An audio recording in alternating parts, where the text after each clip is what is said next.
And welcome to the weekends. And this is the PUBG Continental Series 3 Asia Pacific region. You're joined by me here, Contra, as well as Asa Baby. Want to ask your commentators for today, and it will definitely be an epic one because we're getting closer and closer towards the final leg of the PCS3 APAC. And of course, we got so much to talk about. We'll be looking towards the standings and much more for those of you guys who have just tuned in to give you more and more updates. There will be 4 games to be played out today, but of course, before all of that, we gotta give our big shout out and thanks to our organizers here of PUBG Corporation, presented by Geek Events and supported by KNK Revolution and Cause and Effect. Of course, I said, baby, we want to welcome to the show. Of course, it's been quite an exciting weeks of action of PUBG competition going over those past weekends, and now down to the final one. What are you feeling today? I'm feeling excited to see, are we going to see some amazing surprises here and comebacks here? Like you said earlier on as well, off the screen, we did see that Purple Moon was able to make a surprise comeback, blending themselves up in 7th place here. However, considering that it is, after all, going to be the last week here, the final 8 matches to be played here, I'm wondering how the teams are going to be performing this game here. Will anyone actually take down the Titans here, who's currently standing above everyone in the entire tournament itself? Is going to be Divine Esports. But before we get into a little bit more into details on what's going to be happening in store here. For those of you just joining here, this is going to be the point systems acquired by some of these teams here, with the placement points of first place being 10 points, second place 6 points, third place 5 points, fourth place 4 points, fifth place 3 points, sixth place 2 points, 7th to 8th place 1 point, and 9th to 16th place 0 points respectively, and 1 kill per point for each of these teams competing at the highest level here, Contra. That's right, and you can see on the board, you can count the chicken dinners being guarded by most of the teams that it has been filled up with, mostly LG Divine as well as Baruram. And speaking about that, we got a huge sum of prize pool up online, and whoever takes this by the end of this weekend will be crowned not only champions, they will walk away with a big chunk of that $200,000 prize pool. And on top of that, if you guys support them, they also walk away with a little bit of percentage of those in-game sales. And make sure you guys vote for your favorite teams out there as you collect all those points. And additionally, 12.5% of the sales will be distributed equally amongst all the participants of the PCS3 APAC region. Well, looking pretty solid at the top of the table, it's going to be LG Divine. So who knows? They might be able to walk away with the biggest sum of that prize pool, but Buram United Esports is definitely giving them a run for the money, and this is going to be the Pick'em Challenge right now, being led by LG Divine with real good reasons out there with 73.3%, really bagging it on towards the Vietnamese powerhouse. Yeah, considering that how LG Divine was super close in on season 2 as well, they were tied with Fury during season 2, and the scores was not that far behind here. But coming in towards season 3 here, we see a huge disparity in their playstyles here, and them getting 5 chicken dinners has earned them a very, very huge lead in their first place here. And it's no surprises that 73.3% is going to be voting on them here, considering that they have a huge lead here. But anything can change here, as considering that this final 8 games is going to dictate the entire terms here. We know that Buriram, it's only shying away about 9 points away from LG Divine, and they can actually pick up some steams. Not too far behind is going to be Fury as well on the third position in the placement points. But guess what? Unicorn actually having 11.6% in the pickup challenge here. Ooh, I don't know what to say about that, Contra. That's not looking too good to the 11.6% of the audience here.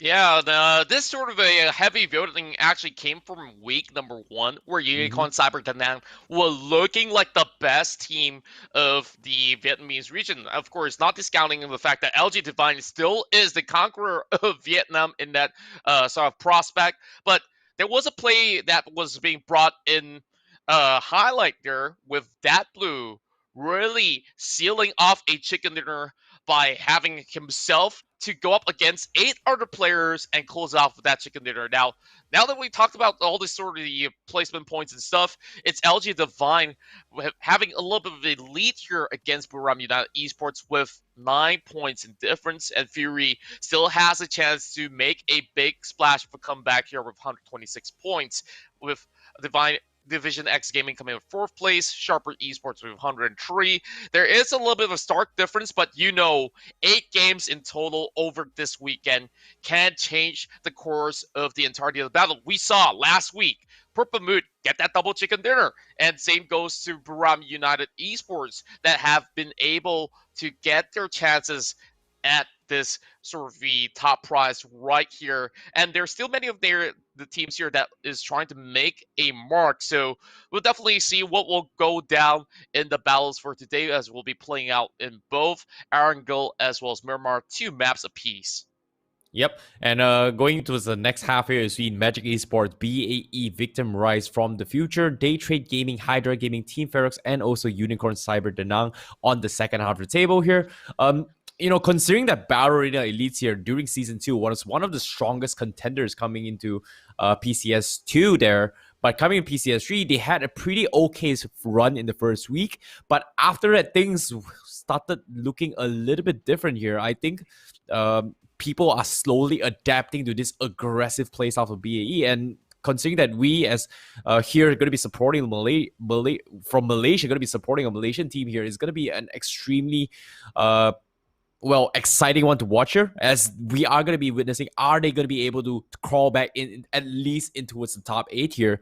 However, this is going to be the player standings here for the most damage done throughout the entire tournament here. We do see Kim Siva going to be having on first place here with 5,754 damage. Haisaki not far behind on second place here. God Meow on the third place. Namsi on the fourth place. And fifth place is going to be Long K there with a total of 4,000 damage in total here, Contra. Yeah, we see some magnificent plays coming from the previous week where Kim Siva really riled up a party with quite a number of frags coming through, and it's definitely no surprise that he's up there on top of the leaderboard in terms of damage. Haisaki did manage to get some frags for the side of Cerberus as well, but over on the top kills leaderboard, it will be Edie of Buram United that will be sharing that first place with LG Divine. June is definitely the star name to look out for from the side of LG Divine, while Kim Siva is still chasing up there, only with a kill difference, and Nan of Angel Alliance has been able to cause many upsets, and that was quite a big play coming from the previous week, as well as he usually will be the last man standing from the Philippine side.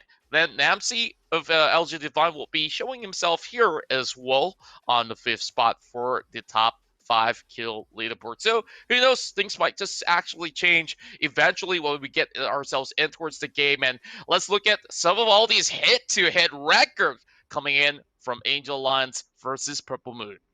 Yeah, and seeing how the stats here, I think Nan is one of the very, very annoying player that it is. Based on the stats here, you see currently Angel Alliance, they are on 8th place in the ranking here. But considering that he himself is able to perform in the leaderboards here, that just shows how much third-party action they have been able to take in most of these fights as well. And I think the issue here was always been closing out the games, which we know LG Divine is a master of that, considering that they got 3 chicken dinners in a row during the first week himself, total of 5 chicken dinners in total, and that has pretty much been something that people have to take account for. And throughout this week's here, I think there were a huge amount of clusters where teams were trying to close up the game, but they were kind of stopped in the tracks of Nan from Angel Alliance to just prevent them to actually get those proper positionings or even close out the games here. So this is something that teams may need to actually adapt coming into this final 2 weeks here. Or, are we going to see a battle between just the top 5 teams just contesting for the number 1 spot here, Contra?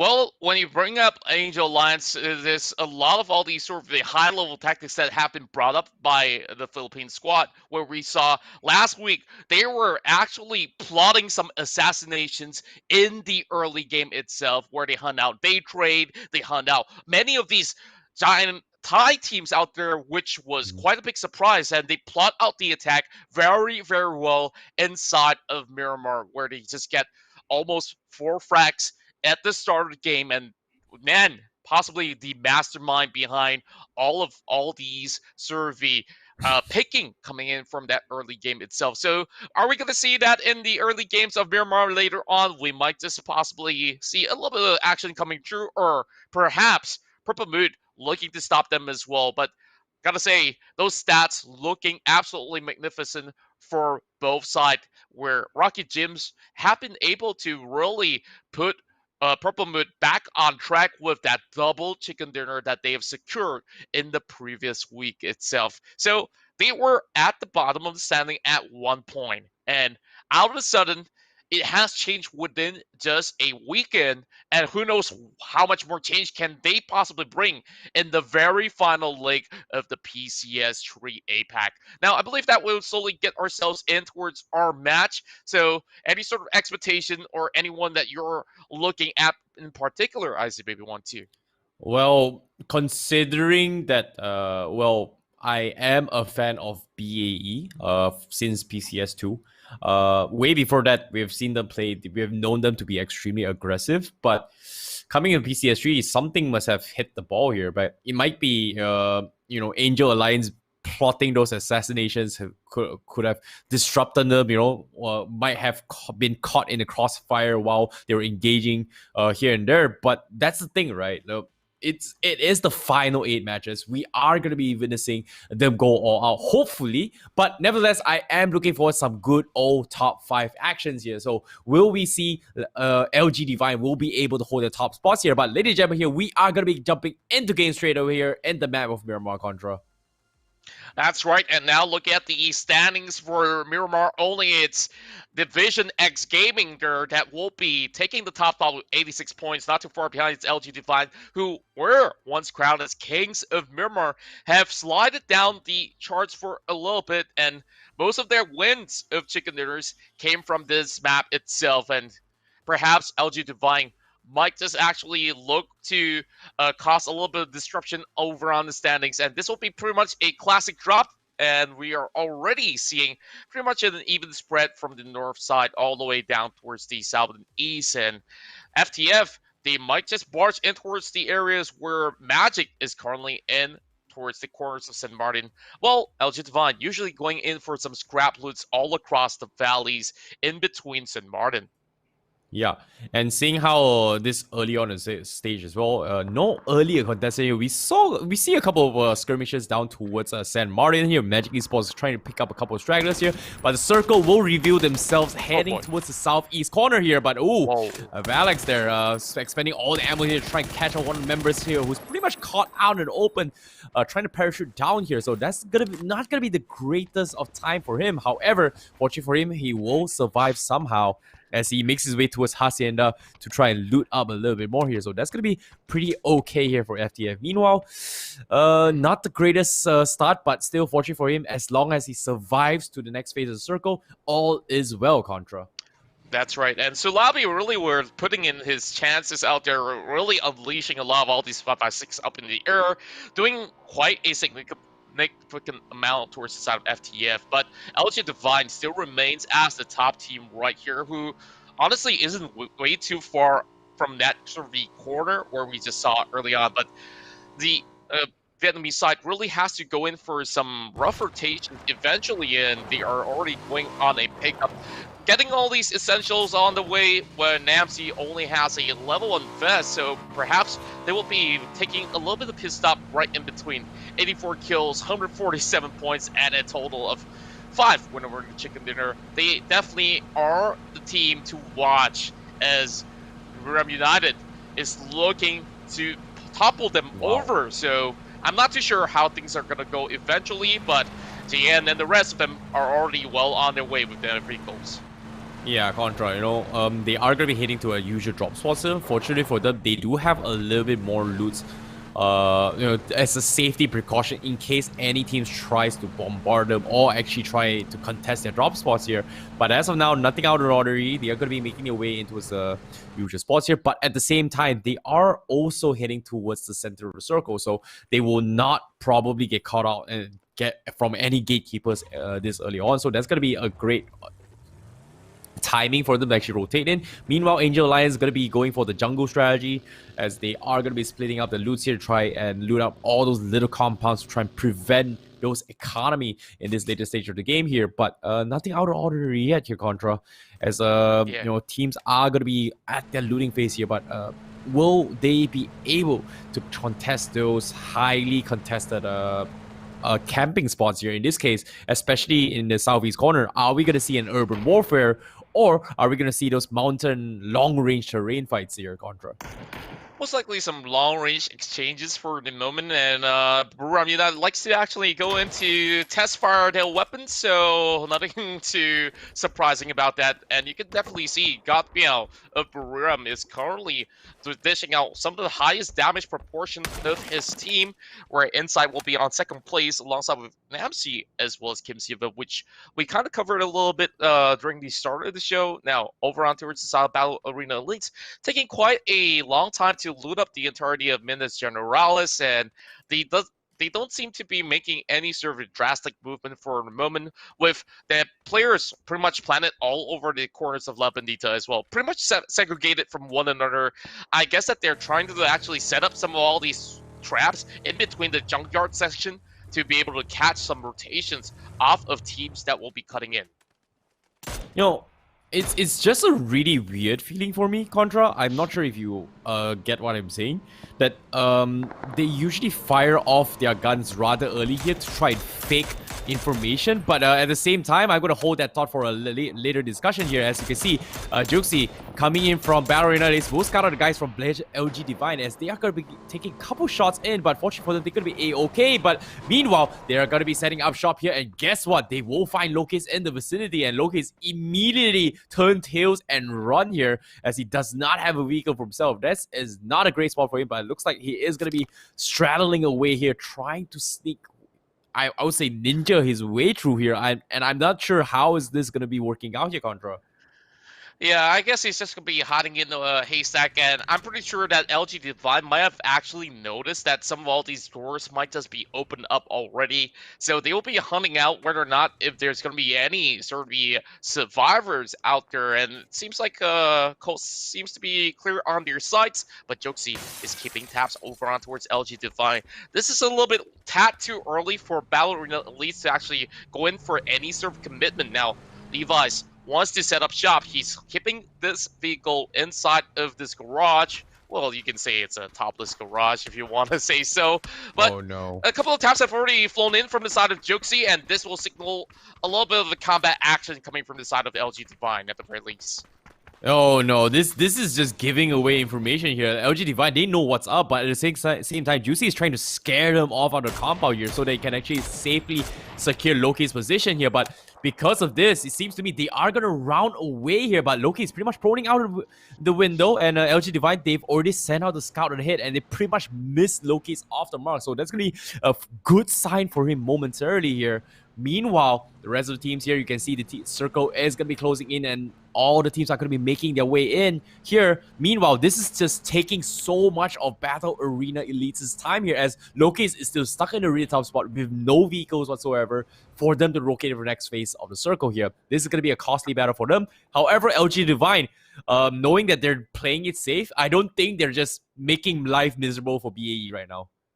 No, I don't think that they actually have any sort of clue at all, and it is pointless for long exchanges anyway. So I'm more concerned about the other teammates that are over on the back, because there's teams like FTF and even the side of Victim Rise that's actually pouncing on the way in towards phase one. But we can definitely see that this is one of the sort of the prime spots available. So LG Divine, they have to choose, should they give it up to other teams to potentially consider, or of course, book some other corners here, which Levi's has already been moving in towards the southern side. Now, Division X Gaming will find a warehouse for themselves as well. Now, I guess it's still quite a little bit of a time for them to just stock up in all this sort of utilities, and Melty will be scouting out and about, moving along with his bike, and it seems to be close further in the daylight, as Miramar possibly will not be seeing too much gunfight at the moment. Yeah, and I like how all these random shots are coming in just to try and give information that, hey, there's people around here. Some of the teams actually, I think, remember that discussion early on as well.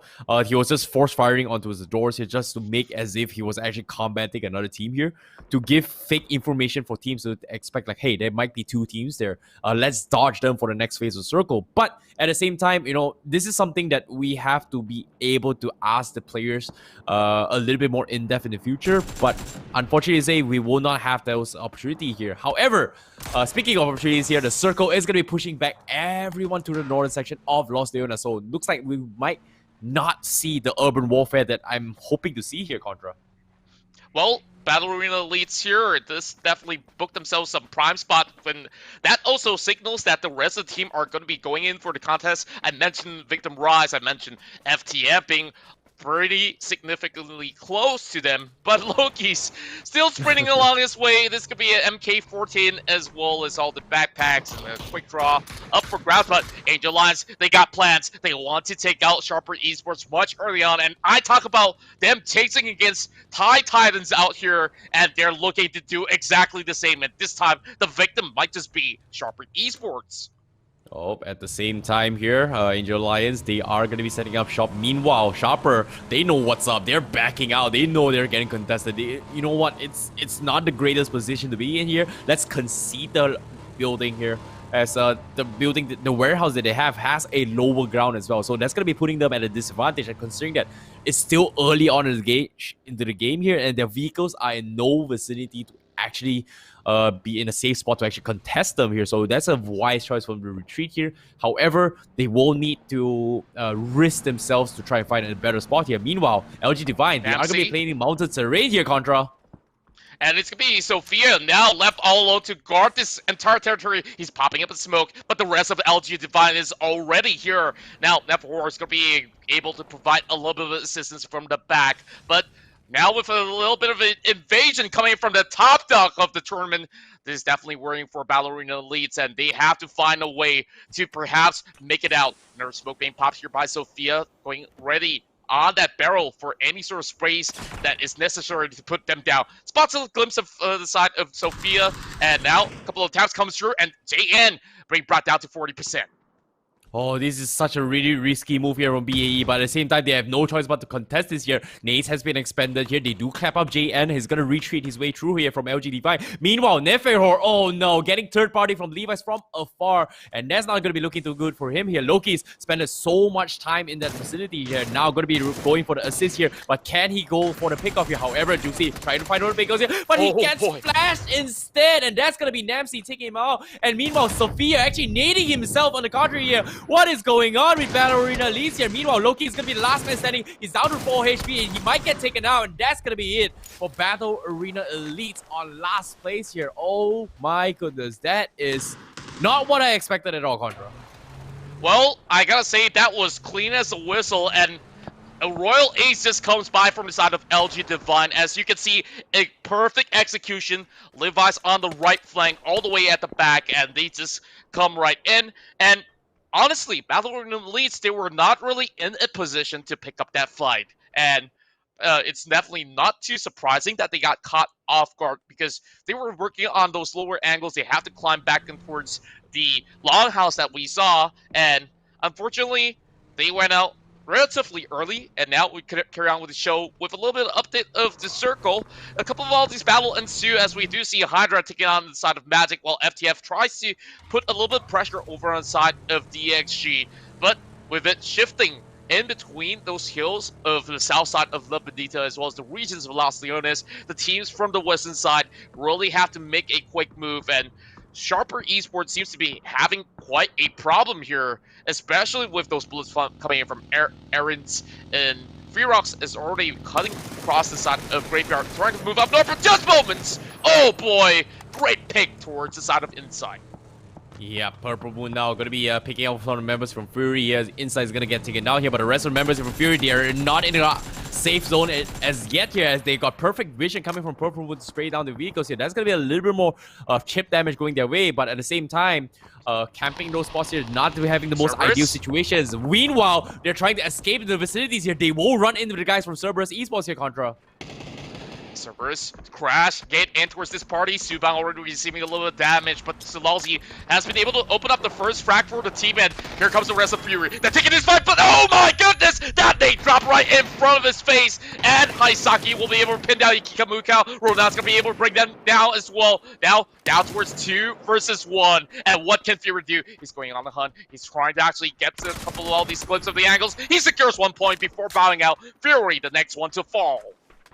Oh my goodness, this is not what I expected here. Fury getting caught in the worst possible timing there, getting pinned between 2 players, and this is what I'm talking about, the gatekeepers as well. And on top of that, this circle is so crucial for some of these teams to actually secure those compounds, and 2 teams that pretty much fell in that trap here. It's going to be in the name of BAE and Fury in this regards here, as they've not been able to secure themselves before getting contested, so that's going to be pretty unfortunate events for them. However, the game will still continue here, as the rest of the teams here, we do see Buriram already pretty much solidified their spots in this compound, playing a little bit risky here, splitting 2 of their forces here to try and contest more of these compounds and get those information for those pincer attacks here. Meanwhile, AA now gonna be what? Well, yeah, he's all by himself out in the open. This is not the most ideal situation, Contra. Yeah, and I gotta say, back towards that fight we saw Cerberus take on Fury, they came in for the right timing on that flank, as they really were sandwiched in between 2 teams, and now FTF pushing up that hill. They're looking for Rapid Sand. Rapid Sand's just right down below. He's sneaking right past, and oh my goodness, he does bring 1 down. And FTF being alarmed, he does want to secure this kill. Now popping in a little bit of the nade. Those nades are flying right in from the side of Hydra, and it might just connect. Oh my goodness, just a little bit more that it might be able to bring him down. And for some reason, Nan walking on foot, all alone. And the rest of the teammates are pretty much spread a little bit all across the map, and he's being forced to actually heal up for the moment. LG Divide, Buram United, always inside the upcoming phase, and oh, Hexagon ID finally catches out towards the Rapid Sand. And Hydra wants to respond to that. Yeah, great stuff there coming from them here. Meanwhile, Angel Alliance out and open here. He's going to try third party his way through. What is he doing? He's going to be caught out and open here. And that's going to be him paying his life. And that's going to be AA getting taken out here with Nan. Losing even more members here, considering that they are tanking the zone here. Meanwhile, from FTF, they're still engaging the guys from Hydra Gaming. Mickey going to go for the pick here. He goes for the bait, and he gets the pick as well. Hexagon did not expect him to go for the push, but now his overzealousness here will get punished here as he tries to go in for the finish. And that's going to be him getting taken down here. Meanwhile, the rest of the team, Simon T is going to be going for the assist here. He goes for the flank, but will it continue here? Meanwhile, that's going to be a close one here as he finds himself a bike. As Patrick and also Bot is going to try and make his way to the next phase zone. But guess what? Look at all these teams here. There's so many teams shooting away here. Where's the cover? No cover whatsoever. And he's going to try and make a run for you here. And on the contrary as well, Cerberus is going to be laying under checks as well. This is not looking good for them. And they get taken down. He's going to be last man standing. He's out in open. And he is going to go down as well here, Contra. Teams are dropping like flies. Angel Alliance next to bite the dust. And we also saw Victim from the future, who used to be in Victim, of course, dropped out as well after taking out Hydra for a little bit time too long. Great flanks coming from all across the corner, and here comes Daytrade. They're visiting the corners of Tinoy, and Tinoy get ready to actually spray this one down, but he's going to be letting that one slide as the rest of Sharper just arrived to the scene from the south side as well. Now, a couple of bullets being sent their way towards the side of Daytrade as well, trying to book themselves at home, but Buram United is definitely causing a little bit of a discrepancy, and that MK14 has been picked up by Canaxi much early on. They are pretty much decked out. They are now sharing this neighborhood with the rest of the Thai teams. 42 still remain, and I really do wonder how would the teams... Oh, coming in the corner, Take! Oh, what a shot! That's a nice. That's the thing, Contra. Right? The reason between Sharper Esports not contesting for that fight here is so important, knowing that hey, they need to save up those ammunitions here, and right now they're pretty much lacking in that regards here. Now, getting those knock here is gonna be very, very crucial here, as they need to restock those ammunition as they go in for those next phase of the circle here. Meanwhile, Buriram is pretty much going ham on everyone as well. Purple Moon as well is gonna be taking those long range shots here as they try and take a jab from Sharper Esports, and unfortunately to say, they are still not in the vicinity to contest this year, but they are going to smoke their way to solidify the spot in a compound, try to regroup, and the shots here by Rocky James, who catches Maximus through the smoke as well here, and that's not going to be looking good for Sharper Esports, as they are getting pincer for multiple teams in the name of Purple Moon and also Birira. And here comes Magic as well. They're going to be hopping out of the pickup truck, and it just explodes just in time. It might just actually flip over on their heads, but they are going to be looking for cover in the form of the truck. JN, the one looking for that sort of kill. Now he's going to be able to put 2 members of Magic in the open, and Rocket Team gets one more in the form of Mixonis, finally putting him down to sleep. In the corner, Cyber Denan finds another member of Magic as well, and they are depleted as of the moment. A couple of nades being sent from the back as well, and this is not looking all too good in the guard side, but then needs to react and respond. It's going to be Magic right across, and Klee going inside the smoke. This is going to be real bad if he does not really get those shots right in. Relax, have no clue what's about to happen, but there's going to be another nade. They prime inside in between. It might just connect, but he's going to be looking for a little bit more room to regroup with his teammates right behind.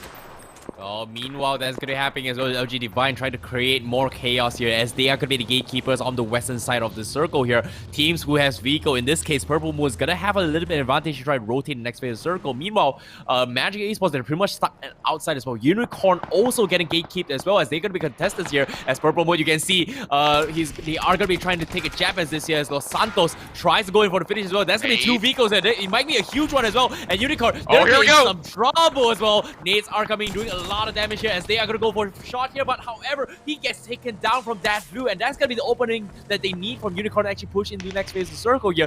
Meanwhile, LG Divine, they hearing all these shots here, but do they want to risk it here? But Device is going to get a shot, and yes, he takes down Purple Moon, and that's going to be both sense getting taken out here. Meanwhile, they are going to try to get more kills here as LG Divine. They've got a total of 5 here, but the game continues. There's 10 teams left, 31 alive. Do they want to commit in this overzealous fight? There's so many teams. Guess what? Another team from behind. They're getting shot from behind here, Contra. Uh-oh, this is not looking good. Here comes Victim Rise as Shibirit will get the knock in.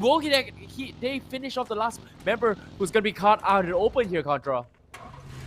Oh boy, it's looking relatively messy, and Unicorn Cyber now finds a pickoff in the form of Bassets as well. LG Divine with a brilliant sublime shot coming from Levi's on his SLR was absolutely beautiful. Jan also looking for another in the form of Victim Rise. Now he gets a little bit of glimpse of that pixel of the back, and he's got that big AWM ready to blow. Now trying to find the angles, trying to climb up towards the stairs, and oh boy, close enough, but not going to be able to actually hit the mark with the 4 times equipped with this AWM. They're just by the spine of the mountain here. It doesn't seem like they could possibly do too much, but with the phase 5 already closing in, less than 30 seconds for them to work with here. DXG taking this stronghold, and they might just be cornered in from multiple angles at best. We'll be able to find MC on the head, and this is going to be Nalti trying to respond.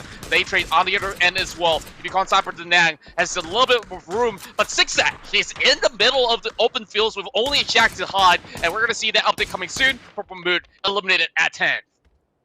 Purple Moon getting taken out from day trade as well. They had the prime position here, but at the same time, there were just too many teams lying in the vicinity here. Meanwhile, LG Divine, they've lost 1 casualty, but this time they will be forced out of the zone here. Let's take a look at how they're going to be taking the next phase circle here. Meanwhile, Cerberus Esports smack middle of the wall out in the open as well. It's not the most ideal situation, but he's going to be A-okay. And Twan's there, manages to creep his way into his fight inside of the circle with 1 HP left, getting the pick off here. So that, fortunately for him, that's gonna keep them advantages in the numbers game. That's but right. Guess what? The circle is gonna be closing in 15 seconds here. Not looking good for them here. Meanwhile, LG Divine, they're heading to the western side of this next phase of the circle. Your victim gonna be lobbing a nade as well. They hear it, but unfortunately to say, they did not clip those vehicles here. So they're gonna be safe and sound momentarily here. Meanwhile, Victim Rise, they are gonna make an attempt to try and push into the next phase of the circle here, Contra.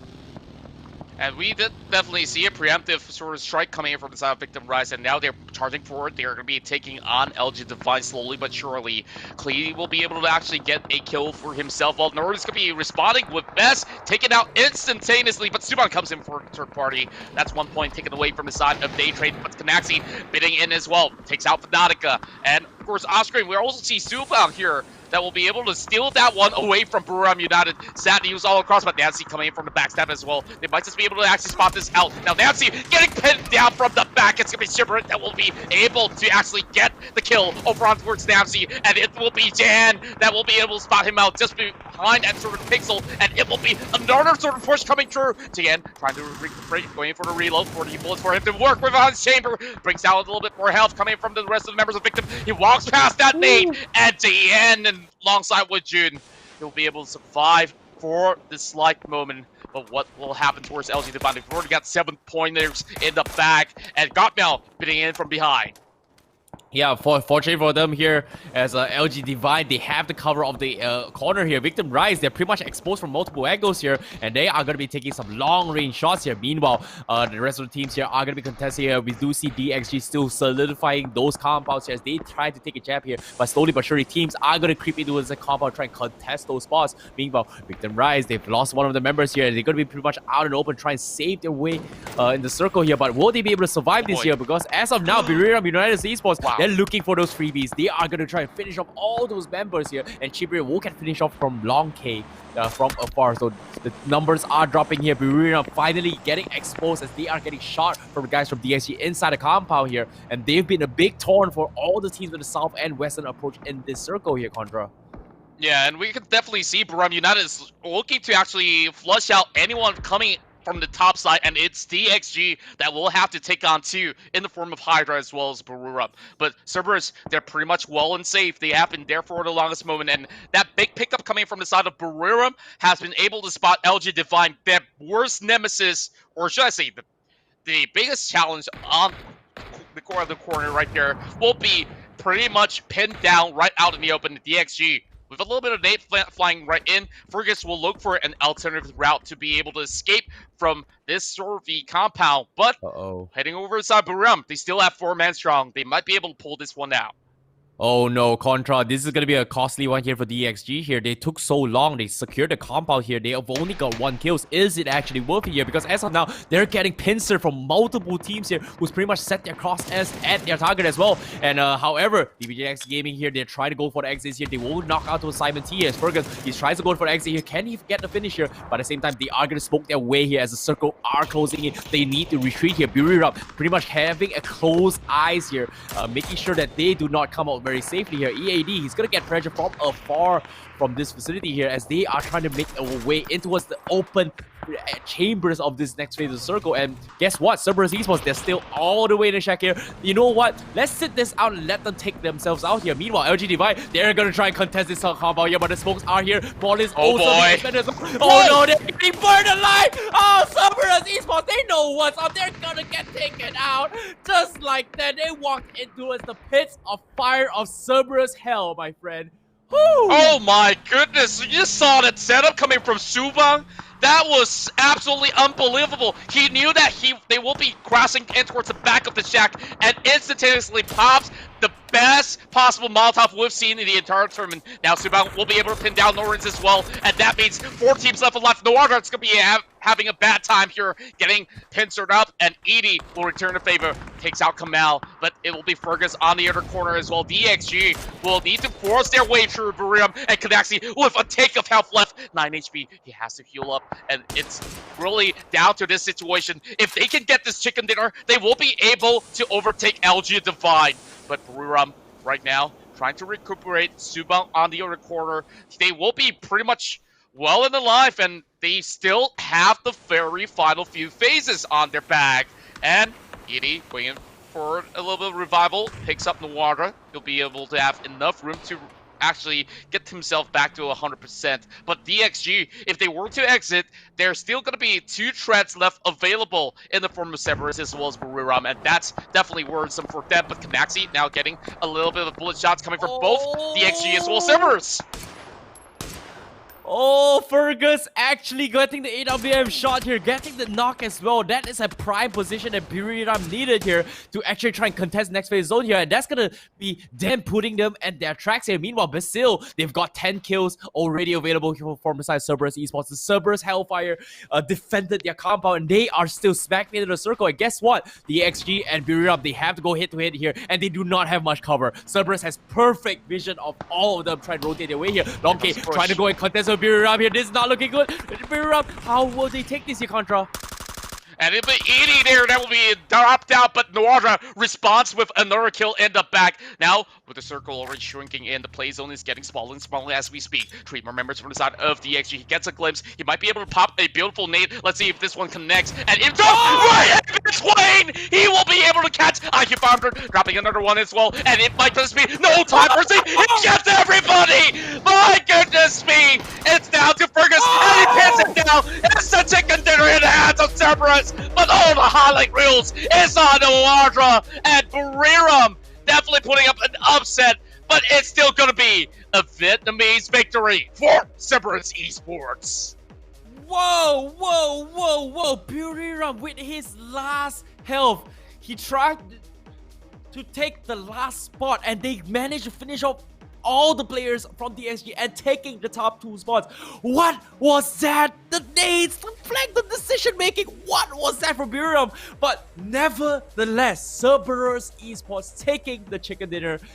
Greatest positioning of their time here. They were smacked into the circle. They were able to contest so many kills, and the Cerberus Hellfire on top of that. What is this first game here, Contra? PCS3, this final week, every single team is stepping up to pull up those points here, Contra. And they really want to try and contest the top spot here, Contra. I did not expect this at all. We definitely need to take a breather right here because that final ending was so explosive. But let's cover up the highlights right here as we start off with Levi's getting with a little bit of a pick, and eventually Valor in the leads gets flushed out with a beautiful flashbang on towards Juxi, and Namsi alongside with Levi's work hand in hand to be able to secure that first 4K. But look at this. This was a setup coming from Yukika as well, as the massive pit one member of the side of Cerberus down. But this is only the start of it for the side of Cerberus that has been able to close the chapter against Fury. Yeah, and as the game progresses as well, we can see like early aggressions of the Gatekeeper as well was really tough, especially from teams like Sharper Esports, who pretty much got pretty much zoned out from the get-go in terms of the circle as well, as they try to make their face in the next phase of circle. But it's just super hard. It's just so many teams just contesting all these high video top spots here as well. Divine Esports has one of the prime early pre-circles in the middle, and they were just doing so much work and just destroying some of these teams here. But at the same time, you know, it came down to this 1v3. Yeah, the final nades here. Noandra is like, you know what? Let's not first say there's no way I'm going to survive this here. Let's try and take out the last members. And he got it, which was insane. Like the last minute, last man standing, Valiant attempt, securing a top 2 position. That was nuts, Contra. That was nuts. Yeah, I gotta say, that itself is absolutely the way we want it to end at its very end. And Cerberus Esports, look what they have. They walk away with that chicken dinner as well as 10 kills on the board. But of course, a lot of the highlight reels at the end was mostly on towards Buriram United Esports side. They managed to walk away with 17 points, not too far away from the ones that secured the most points of this match, Division X with 10. Well, LG Divine, they walk away with 9 pointers, and I could safely say right here, Buriram United Esports with this amount of points should be able to overtake LG Divine at the moment. Oh, LG Divine, like you can see that they were struggling so much. They tried their best to actually go into the next phase circle, but they were just getting pinned time and time again here, especially from guys from Victim Rise here, who definitely was something that they did not expect those over aggressionness. But Victim Rise played it super well, taking this fight here, and we know that they need those points to actually pull up in terms of the ranks as well, as Victim Rise are trying to pull into at least in towards the top 8, coming in from the bottom half here. But yeah, my question was earlier before the game actually began as well, was will the top 5 go all out, or will we see an epic comeback from the bottom here? But guess what? Judging from this first game here, the top 4 teams are going all out all the way through here, Contra.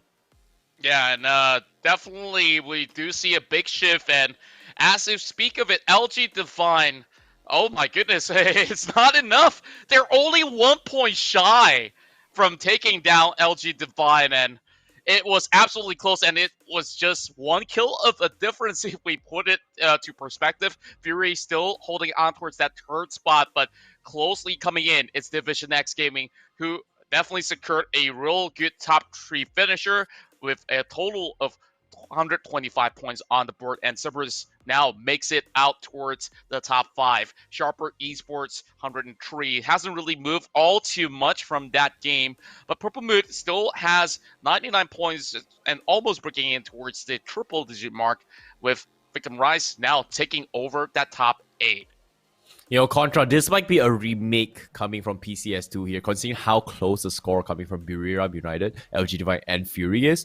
The Season 2 was between Fury and Divine, but this time it might be between Buriram and Divine here. But nevertheless, here we still have more games to come for today and tomorrow here. The final 8 matches in this final 8 for the PCS3 here. But LG Divine and Buriram United Esports here, right now, they're pretty much not solidified their spots as be the number 1 team in PCS3 here, Contra. That's right, and of course, coming up next, we still have another round of Miramar to be played out before we hit in towards 2 maps of Erangel. And with that, man, this entire competition has been absolutely stiff, and this is what we have definitely expected PCS3 to be.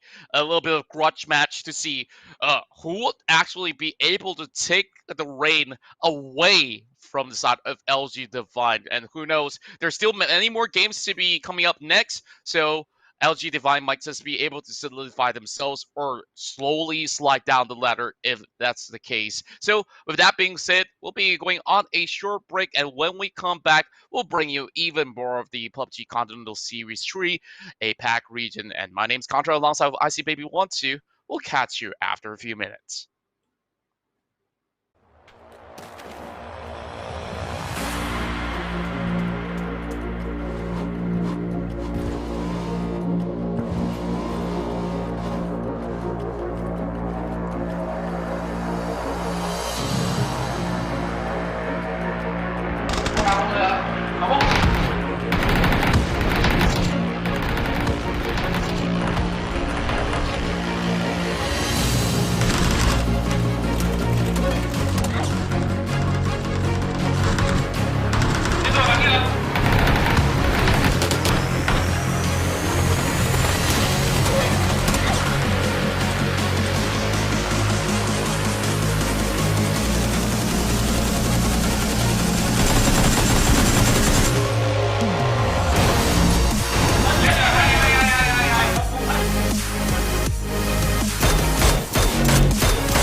limited damage, down to 47, but he's gonna be coming from this unexpected angle, and that might be the kryptonite here for Hydra Gaming as they all get taken down.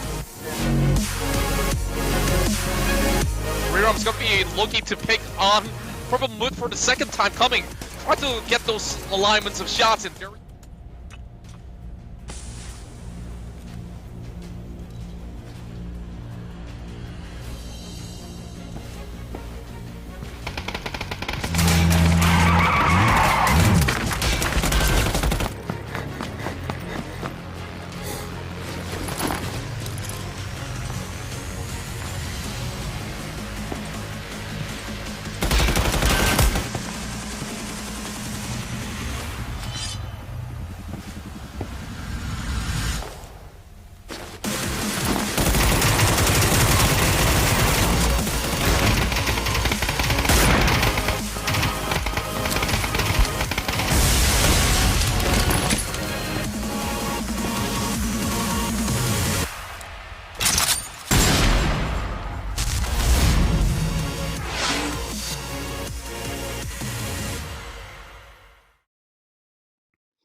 And welcome back to the PUBG Continental Series 3 APAC region, organized by PUBG Corporation, presented by Geek Events, supported by KNK Revolution and Cause and Effect. We'll be hopping in towards our second game of day number 5, and with me here is IceBaby12 and myself, Contra, covering the entirety of the action. We open up the match of the day with Cerberus Esports of Vietnam taking the lead with a big chicken dinner for them, but all eyes are still on Buram United because that finishing with them, with only Noir standing there, has been able to see him pin down the rest of DXG and are just 1 point shy of tying things with LG Divine. So that game itself absolutely was a blast to cast alongside with you, IceBaby12. So I'm pretty sure you're pumped up from that.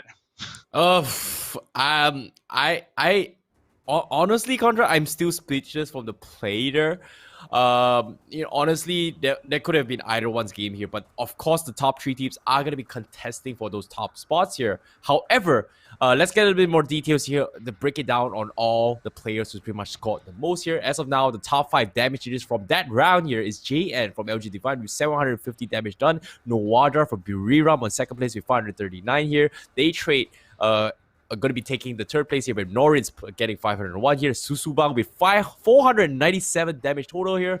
And Long K on the 5th place here for DXG, 469 here. I'm pretty sure Susubang might have gotten more damage here if they actually calculated the Molotov damage. But still, considering that the Cerberus Hellfire on towards the guys from LG Divine, that was ouch. That was just ouch to watch, Contra. Yeah, I gotta say, Subang really clutched it out for Cerberus to be able to really pin down the rest of the members of LG Divine as they drove past in towards the shack and, of course, met their demise. And they were fancying their chances to extend their lead, but unfortunately, it was their fellow Vietnamese side that will be able to dent their hopes from extending it even further. Now, that 1-pointer difference could possibly change right here in the PUBG Continental Series 3 APACs. Game 2 of day number 5. We've already seen some magnificent action, and we'll be moving in towards our next game real shortly. Of course, it will still be inside Miramar, and this is definitely my favorite map to watch in competitive play, as we see all these sort of technicalities being brought up, where most of these pro players from all across APAC here really knows the ins and out of every single crease that they could actually hide in between those 3 corners of the valleys, and it is definitely proof for the side of DXG as well as Buriram, as they've been able to hold their way across, even though their chances out there was a little bit slim to get that chicken dinner. But hey, they really put quite a tough fight before bowing out to the side of Cerberus. And with that, we'll be looking forward to see what the next round will offer here in this upcoming game of round number 18. Yeah, Contra, speaking of the creases of cracks, right? Like I really like how Cerberus Esports was taking a very, very awkward positioning out in open in the shacks as well. Yes, it was considered smack middle of the circle here. In normal circumstances, that if you were smack middle of the circle with so many teams around them, they would have lost that. Like they would have succumbed to so many suppressive fires, all fire from multiple angles here, on top of their doors being blown off from the shack himself here. But that's the thing, right? Because of how the layout of the circle went by, where all the teams were pretty much gatekeeping at the corners of the circle, had no cover whatsoever, allowed them to have free reign to actually contest so many of these high kill volumes here, just because of how the rest of the teams have to focus on finding cover while focusing on their counterparts, is pretty much sharing the corner of the circle while rotating next phase of the circle. This pretty much allows Cerberus Esports to actually go hammer here. However, as compared to them, Division X, who's pretty much took the northern section of the compound, had the greatest defense ever. But at the same time, they had not much angles to actually contest all the teams here, which allowed a lot of teams to pretty much sneak their way around them. And that's pretty much Division X getting caught out in a pincer attack between both teams here, which is pretty unfortunate here. But nevertheless here, they are still in the top 4 for a reason here. But ladies and gentlemen, here, we are going to be jumping into this game 2 in this final week. Match number 18 in the map of Miramar here. I'm looking forward to see another different game here, Contra.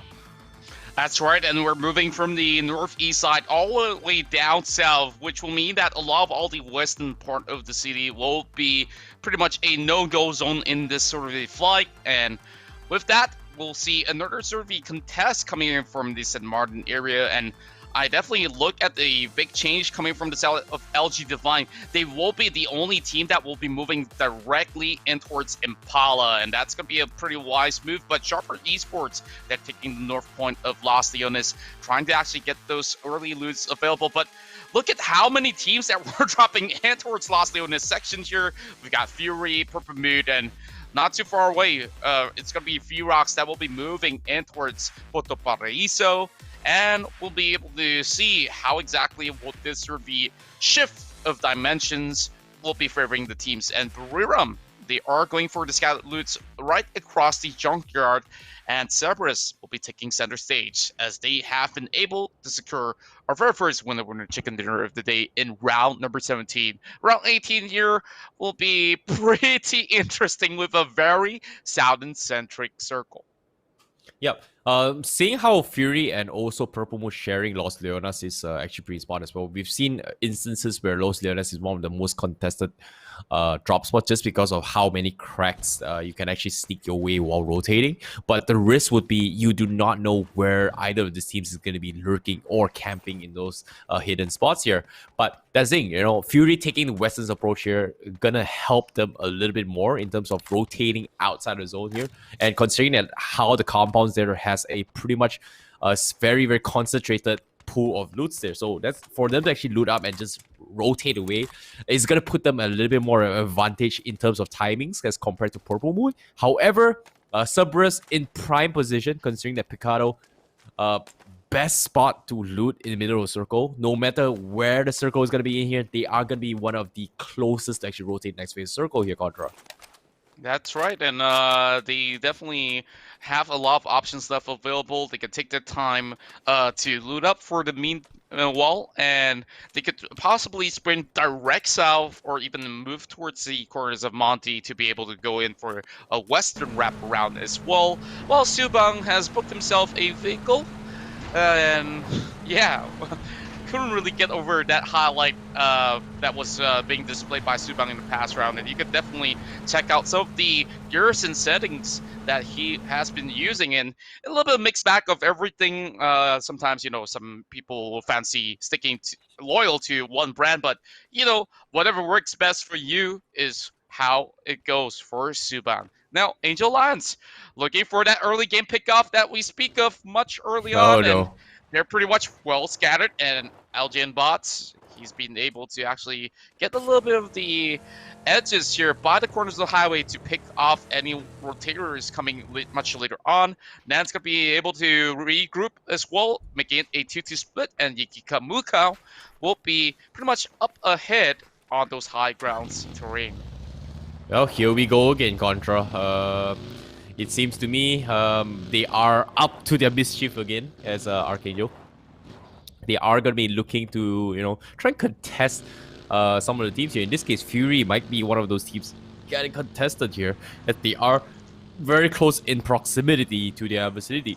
Meanwhile, Rain, dual counter movements coming from the southeast corner of the Los Leonas vicinity here. Teams are going to be rotating around as well. Juicy once again going to be spying around for any kind of potential ways here. Ballerina leads did not have the greatest time game one, as their usual drop spots are pretty far away from the initial flight path from first game here. But this second game here, it pretty much benefits them a little bit more, and it's going to allow them to actually rotate rather early in this phase circle, and hopefully things will be for the better here from the guys from Ballerina Leads here, Contra.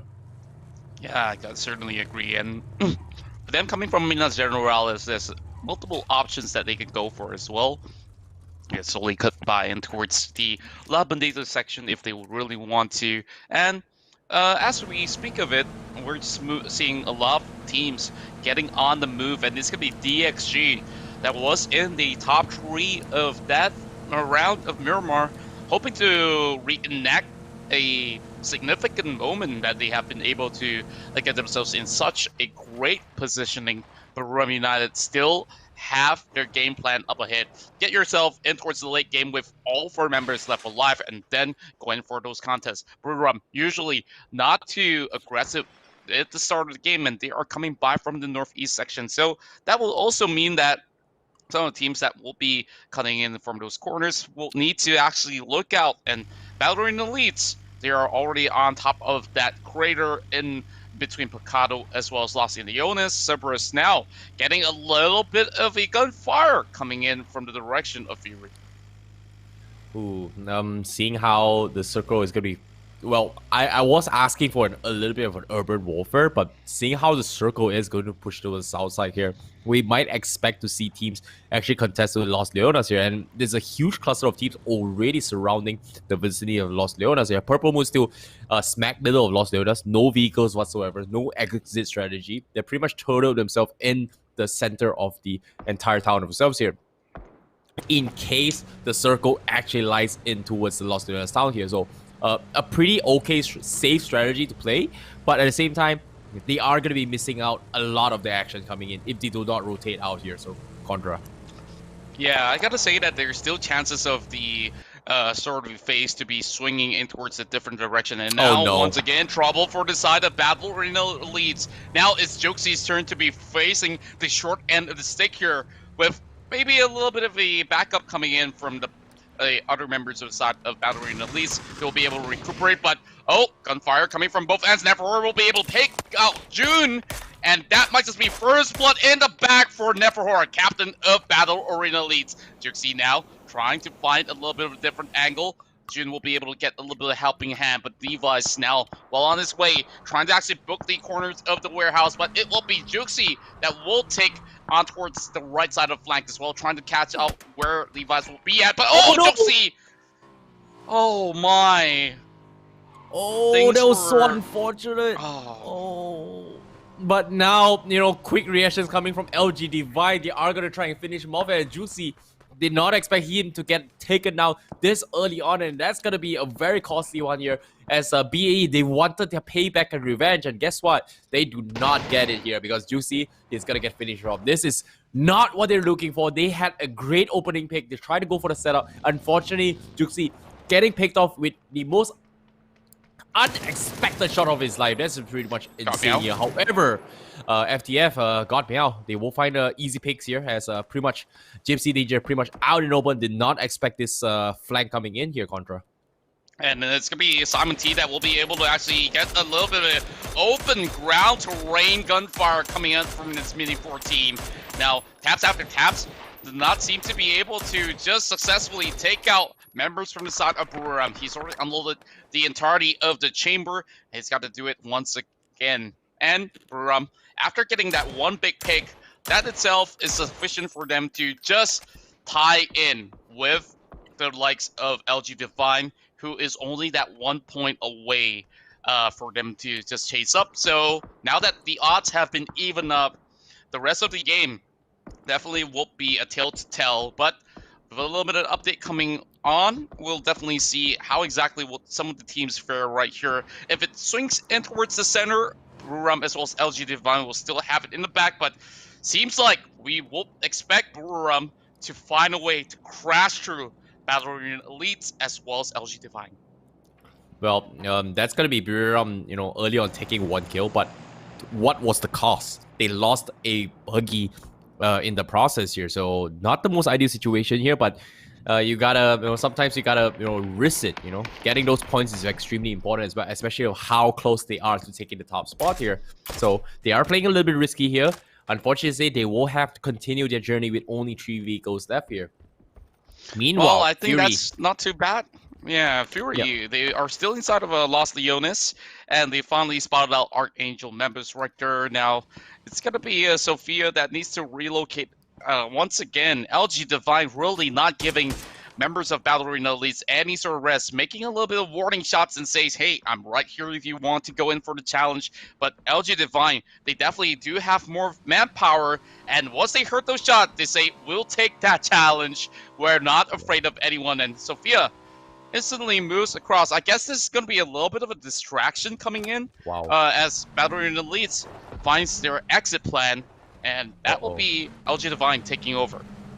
That is so smart of Sophia as well, like the big brain strategy. I remember how I talked about this game 1, faking those shots for information. He intentionally just shot his way through to force them into that compound and just backs off. And that's going to be a lot of time consumed from that team here while they are going to be scouting for the next best possible places and possibly laying them into a possible trap here. Meanwhile, Angel Alliance here, they are getting pincer here from the guys from Cerberus Esports, and that's going to be Evil Patrick getting knocked out here as Solozi is going to get 1 knock in, but unfortunately they are already in a safety of their compounds here, but they will lose one of these vehicles in the process here. While shots are coming in, teams are slowly going to be making their way in the next phase. Circle, Buriram, United, they are going to be crashing into these guys on FRX here. They're pretty much split out, and I don't think this is a great time for Ferox here, as they are going to taking a couple shots in. Unfortunately, say Milty, he's going to lay shots here as they are going to be forcing Buriram to actually bail out of this fight here, and it seems to me they will dock themselves in the comforts of the eastern side of the Los Leones town.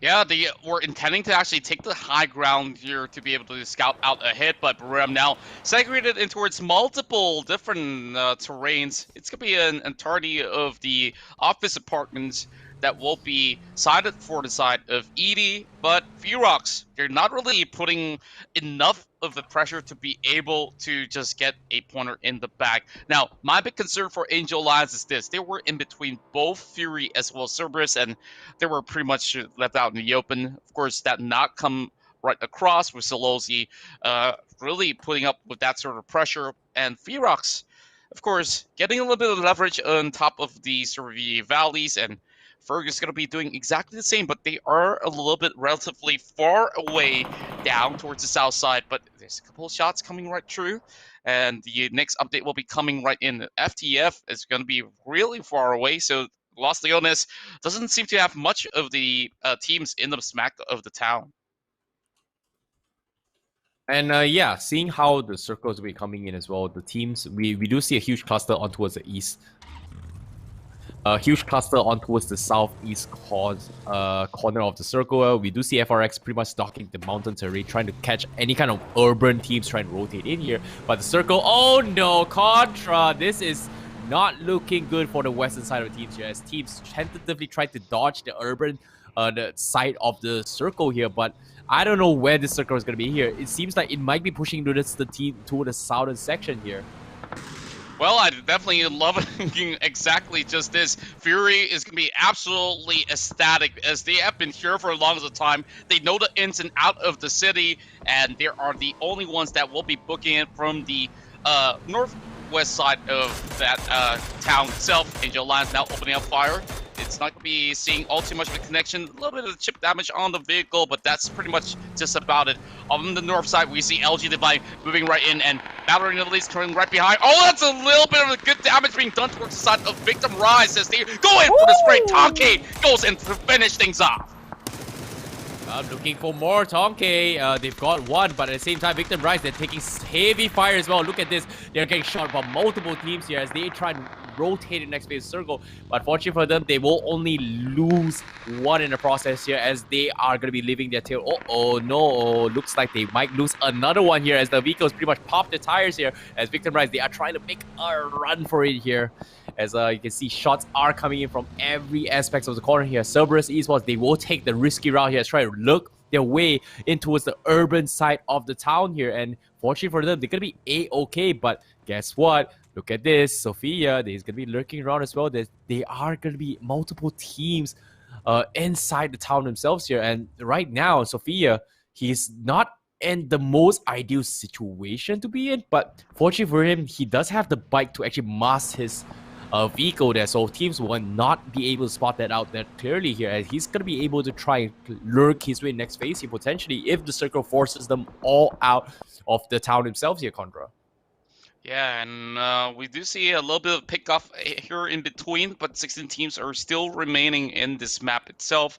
Well, I gotta say this though, like, this is gonna get a lot more hectic in phase number 4, and they only got 30 seconds to book for the side of DXG. All the way down south side, they don't really have much of those sort of resources, but Flood's going to be opening things up against Daytrade Esports, as they will be able to just get Pujus out of the game with the Kamuka's SKS. Now, they're taking pretty much of those sort of the high ground terrains, while Ballerina Elites moving as a team, getting closer and closer to LG Divine. These two teams doesn't seem like they're separable at any point in time.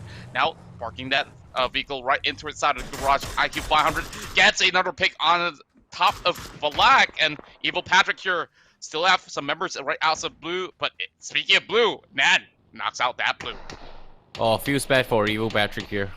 They actually get the knock on Valak, but unfortunately that's going to be Cerberus actually stealing the kill there, and which is just unfortunate for them in that regards. But at the same time, the rest of the teams, they are going to be rotating here. The circle going to be forcing towards the water treatment of the town segment here. So teams in the warehouse here, we do see Sharper Esports pretty much in the barns here, but that's going to be one of the most contested spots to actually contest here, especially teams who try to look their way, but is not the most ideal position to actually defend against from as well. Fury pretty much knocked themselves in towards the northern section of the warehouse as well. AA, they have to make way in towards the next phase here, and they don't exactly have a lot of cover here. Fortunately for them, they have the vehicles, but they have to make good with it here, because Unicorn is pretty much having their backs against the wall. They need to finish off Unicorn if they want to stand a chance at contesting the next cover here, which is right in front of them here to actually contest the next spot on the circle.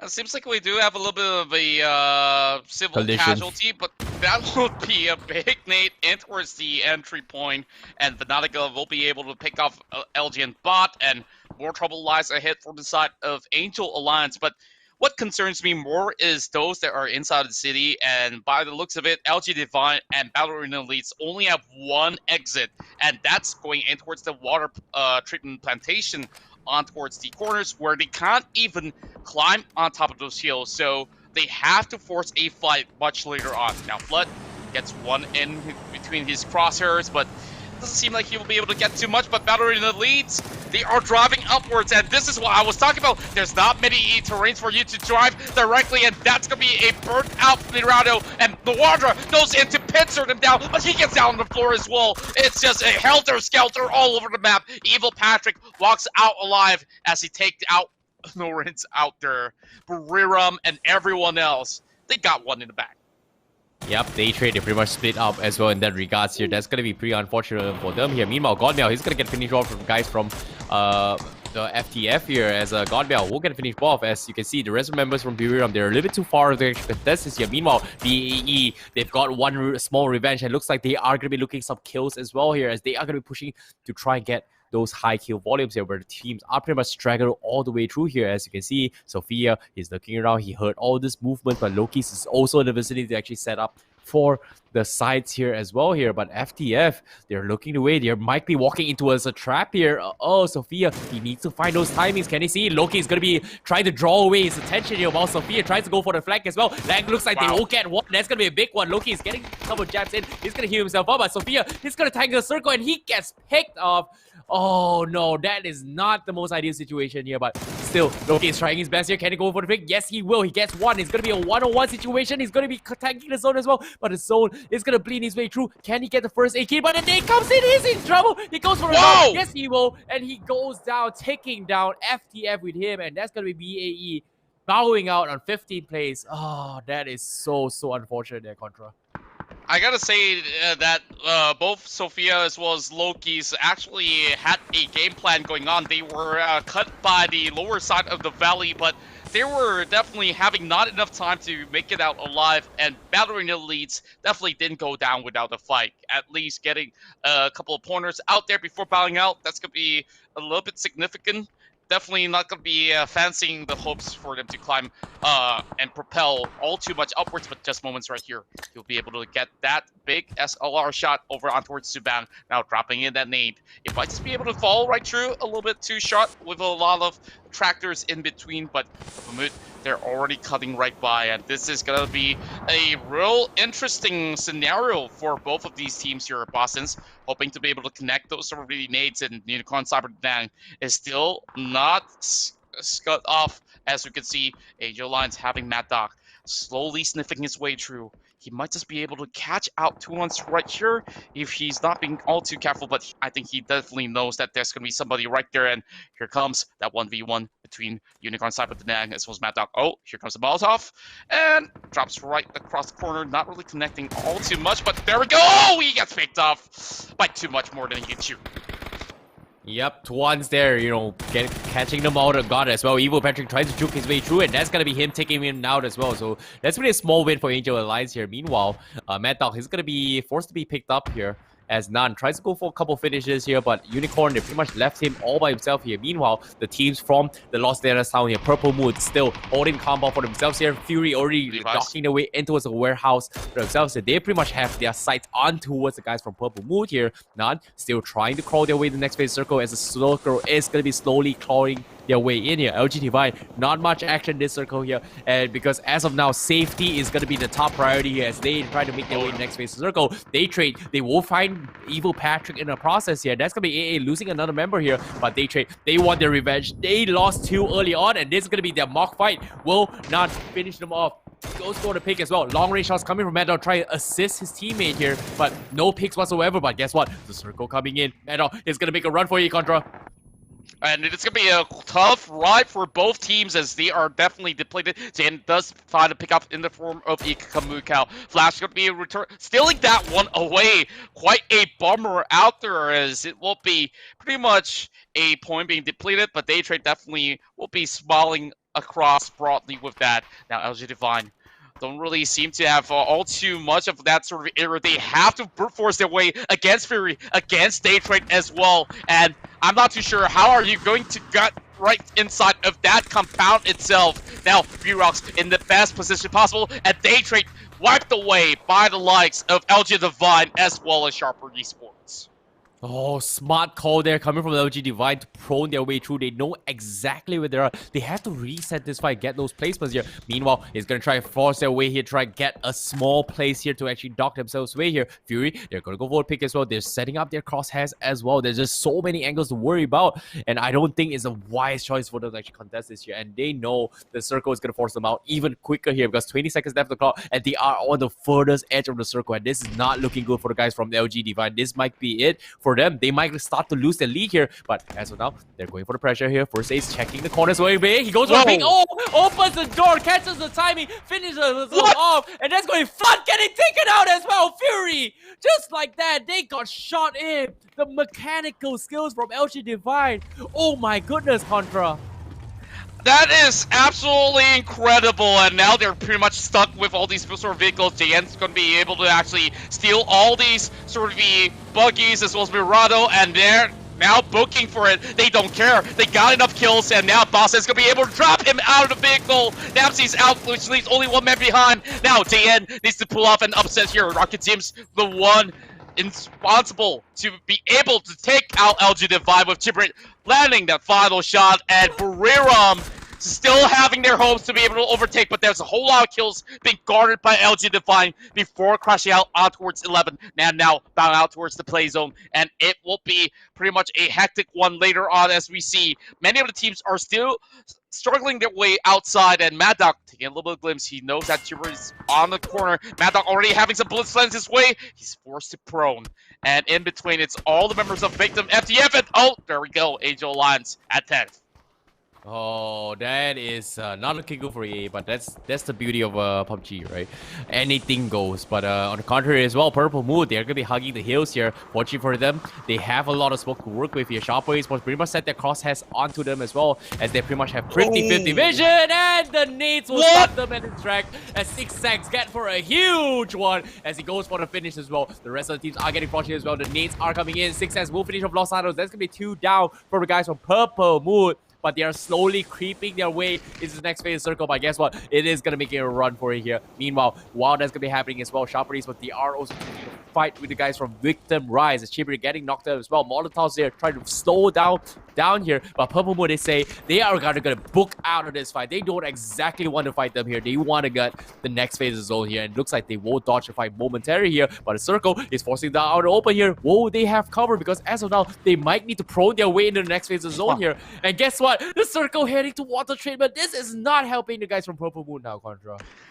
Well, I gotta say, that corner from the northwest have always been the rowdiest of affairs, and Purple Moon, they're only gonna be proning on the corner. They are smart enough to be able to set up those sort of smokes to be able to cut across then to take the fight head on against the likes of Sharper, but DXG, they're still in the competition and they're looking to fight out the rest of members coming in from Tonke of Magic Esports. Now, a little bit of flashes being dropped right in. Fergus trying to actually blind out the competition, but he's going to be blinding himself as well. This is looking a little bit too bad, but inside of the ditch, that's going to be a big nade. Oh, it does drop them low, but they're still well and alive. There's going to be a little bit of a long lob, and that small little construction ditch is definitely not looking all too favorable, but these two noisy neighbors get going at it. One more flashbang right inside. It's going to be Nalti connecting towards the Imuma. Now it's going to be a 1 versus 3. He does take one down in the form of IQ to 500. That's not going to be enough. Nalti Esports, commendable effort, but it's only going to be a 9th place finish for them. Now over on the side of Sippers Esports bound will be popping a nade, and they will have to commit. RU. They have already moved right in towards the treatment as well. Oh my goodness, that nade does connect, and Sweet Soul will be able to get one freebie right there. Or through the cracks of the pipelines as well. That's not what they were expecting as well. Buriram, they need to fight this here. They've outlasted BG, LG Divine here, but at the same time, can they get those placement points and kill volumes here? Because the rest of the teams are popping up. But in this really messy circle here, we see Chopper Esports. They finish off the rest members from Purple Moon. Now, with 5 kills, they're leading the pack here. ED, he's going to be the last member from Buriram here. And FRX, they're going to be trying to hunt him down. But unfortunately to say, they do not have a clear path to actually rotate to push him here. Meanwhile, there are so many gunshots from the western side. Victim Right, they've got 6 kills. Nice shot from Kamal. They finish off these guys, but guess what? DXG, they're setting up the perfect trap. They're not pushing this pace. They've got 2. They want to go for more. This is going to be the pitfall of death here, because right now, he's going to get pincered by 2 teams, and that's going to be them getting taken out for Sharper Esports. And now, Sharper Esports, they're taking the construction pit here, but little did they know, DXG is in the vicinity, but guess what? They're going to get flushed in, because HG Hydra Gaming is going to come in for the fight. They finish off the guys from DXG, and that will be it for them. Newty going to be the last man standing, and the nades. Oh no, the car blowing him way off, and he's going to be using a little bit of cover there. It's still covering him for the moment, and I'm just really surprised that Nalti actually gets a perfect defense in the most hectic of scenarios, and it's going to be Hydra Gaming that gets pinned out as well. I'm not too sure how this 3-way warfare is going to end up, but Nalti having his backs against the wall. Sweet Soul's going to be able to put down Solalzi as well. Sharper now getting pretty much exposed. Mickey with that big spray from the barrel. It's not going to be proving all too much, but that's going to be a nade dropping right in there that might just be able to take off the health, and the Molotov just burns him out. Pretty much a free point for the side of Hydra, finding their pointers. But Sharper was looking all too good, but here comes Nalti though. Oh, he dies out to the play zone. Oh, that's not the greatest position of the place here, especially when now Hydra Gaming, they have the high ground here. They are pincering their way through here. Kim Siva, he wants to try and save his team here, but at the same time, the circle is closing in. This is not the best position in here, as Hydra Gaming, they will get a freebie right there, and almost every single team who's hide themselves in the pit pretty much gets taken out here. Pretty much the pits, death threat of the pits here, and now Hydra Gaming, they're looking for more shots are coming in towards a sharp race, but that's gonna be Kim Siva getting shot through the cracks of the vehicle, and he is gonna get taken out. 6 sacks managed to creep his way through here, but to what avail? Can he finish them off? Because as of now, he's all by himself here. There's no way he's gonna be able to save his teammate as well. But the circle will force the rest member here from Hydra Game to force their way through here. EAD managed to creep his way all by himself for quite some time, and now he's gonna get flashed off, and he's trying to make a run for here. But as of now, he's getting pinched from multiple angles, but the smoke coming in from the Cerberus Esports gonna keep him alive, but nope, guess what? Basil will scout him out, and that's gonna be Buriram bowing out on 5th place. Yep, and you can definitely hear the music already. The intensity of this match itself is just heartbreaking for some of the fans out there, and Buram at the very least secures quite a good placement point from this match itself. 5 pointers for 5th place, if I'm not mistaken. And now, with Hydra smack right in between, they do have the right amount of members to take on both V-Rocks as well as Cerberus, and Cerberus coming by the corners here. It's going to be shrinking directly in towards the middle, and that's where Hydra is hugging tight in towards the water plantations as well. Mickey coming by the corners. He's trying to actually get a glimpse of the side of Cerberus, which pretty much our lineup in that sort of the line of sight if they could possibly push right through. But Subang is going to be popping a couple of all these Molotovs, going prone for the moment, and it's Sharper having Tinoy just squeezing right in. I'm not too sure how things are going to go because he's the last remaining member, and it's going to be 6 sacks right here to try to stealth his way all across, and Rapid Zen's going to do exactly the same.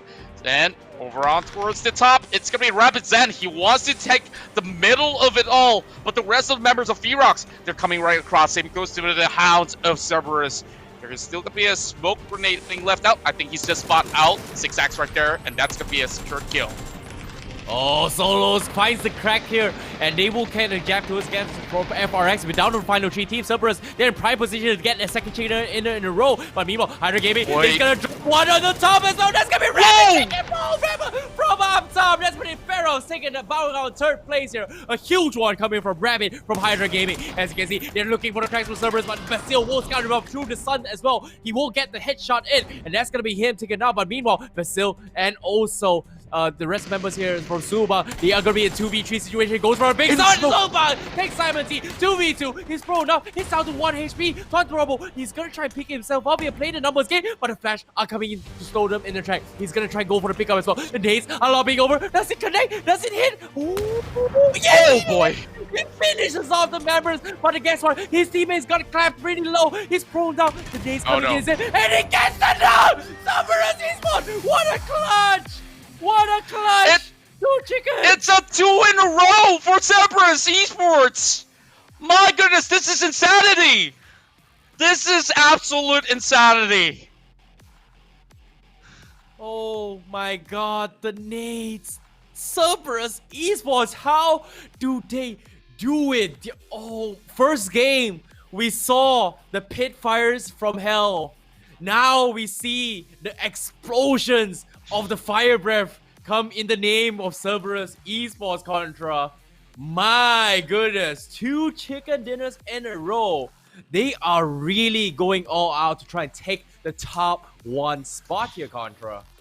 I gotta say, this has been the trend. Last week, we seen pretty much 2 chicken dinners coming in from both Buriram as well as Purple Mood, but this is now a Vietnamese takeover.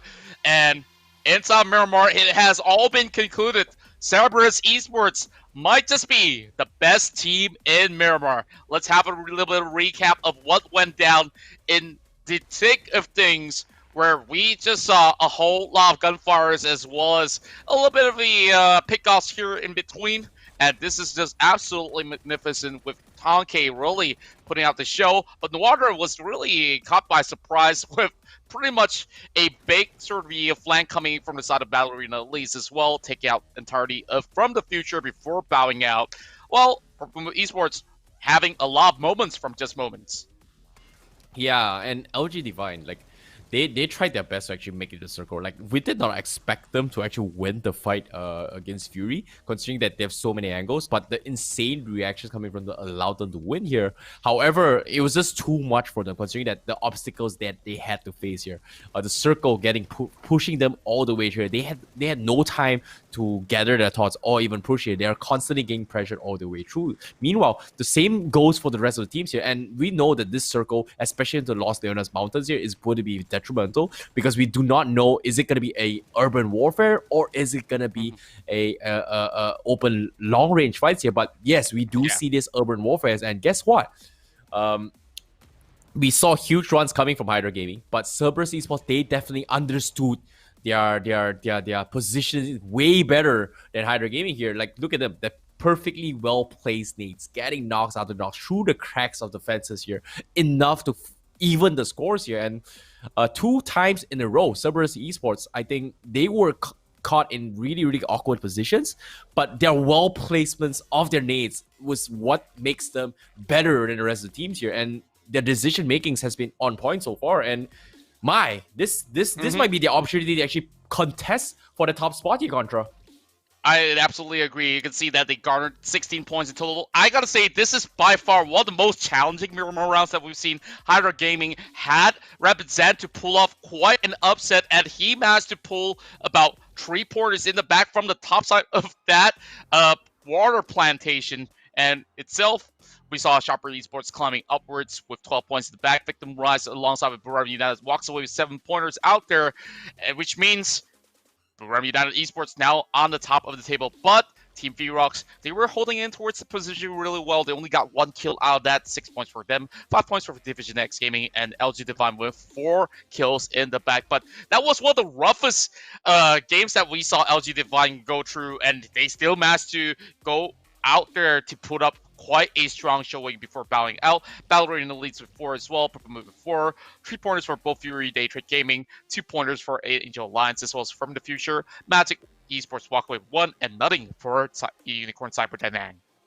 Yeah, Cerberus Esports, a team that we have been talking so much during Season 2. Hey, these are the up-and-coming team from Vietnam. They're pretty strong. They bite their fangs here. But Season 2, they have not been able to step out in their gameplays here. But Season 3, now in this final week, they're brawling out all their fangs. Now they're pushed their way into the top 3 with these 2 chicken dinners. Wow. Yeah, and Buram United Esports is only 2 points above LG Divine. Finally, they have taken the lead away from LG Divine. But Cerberus Esports now on number 3 position. They have already knocked down Fury. And this is relatively concerning because Division X Gaming is also 1 point away. And this top 5 definitely putting up a show. Sharper Esports so far with a relatively consistent performance, but still not managing to break in towards the top 5 alongside with Purple Moon Esports, who perhaps have seen better games so far. And Victim Rise comes in with 97 pointers, and it is absolutely draining and dramatic for all these sort of players that are contesting right here in this entirety of the match. In the middle of the table, you can see those from the 90 point onwards, all the way up to 80 points. We'll be seeing shift after shift from every single one of these games. Unfortunately for Unicorn Cyber Dynang, they will not be able to make it out of the rut unless if they get back-to-back chicken dinners like how the side of Cerberus Esports have been able to manage. Well, despite this double chicken dinners from Cerberus Esports here, they need to keep up in terms of the kill volumes here, because based on the statistics here, we do see that the kill volumes on Cerberus Esports is something that they are very, very lacking. Coming from these 2 games, that's pretty much them getting their opportunity to score a little bit more to actually try and push towards the top 2 ranks here. And judging from today's performance here, if they can close up great high kill volumes and great placements in these final 2 games, they might be up and running to actually contest for the top spot once again here, because it might be a first for them, because PCS2, they were struggling to get out of the gutter. They were struggling to get out of the rudder as well. And they were pretty much all the way to the bottom. And they were a team that we knew during PCS1, hey, this is a team with experience. They know, they have what it takes. But can they make or break here? But Season 2, we couldn't see it. But now Season 3, they're back for more action. They look a little bit much stronger, maybe just because of today's performance. They might have done their homework, but it's do or die now in this final week. And I'm really looking forward to see if anyone can actually defeat the defending champions from PCS2, Contra. Yeah, and of course, Birmingham United is hoping to do that, and with that, we'll see even more action coming on along the way. I gotta say that the top 5 teams, when they go in towards the final circle, they have the right mentality. They know how to execute those finishing moves, and to be honest, we saw Hydra Gaming eventually got that lead in that game itself, but slowly dropped the ball because in that final moment, you're not supposed to go in for your teammate revival. He's just got himself by the corners of smoke, trying to revive, and got blown to shreds. And of course, with that, Cerberus managed to get that double chicken dinner for themselves. And let's see if there's going to be a lot more coming on the way, as this is the PUBG Continental Series 3 APAC region. And we will be right back into our games, and we'll be moving over to Erangel. Stay tuned.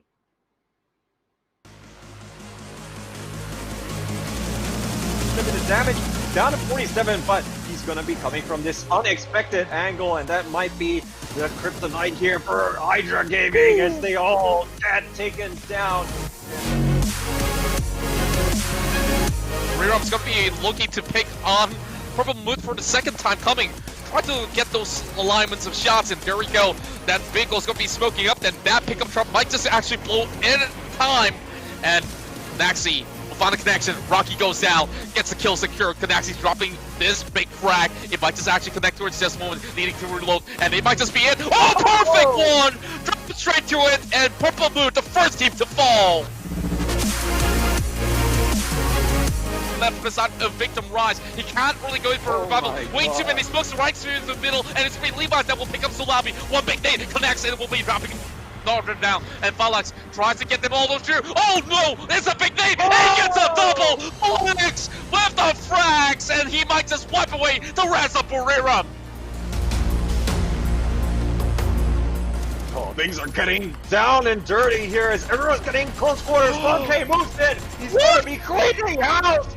Okay, are you kidding me? He takes down the entirety of Sharper all by himself, and he's looking to move onwards here. Frag grenades seemingly running out, and they're all resorting to the smokes here. But look at Valak there, trying to go in for that one rotation together with Magic, but they are only have one vehicle. They're all getting shot up the pit here. Patrick and Mad Dog are taking them all down. Magic gets eliminated here in a flurry of gunfire.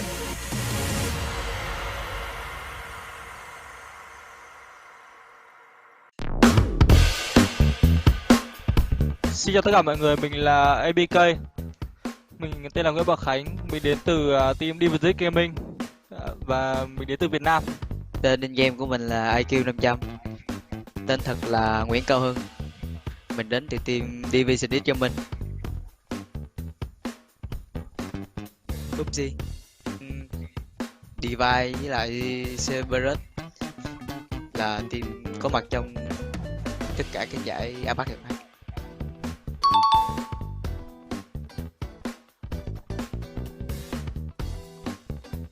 Hai cái tên đầu tiên là quá nổi bật ở trong nước rồi, với lại Buriam thì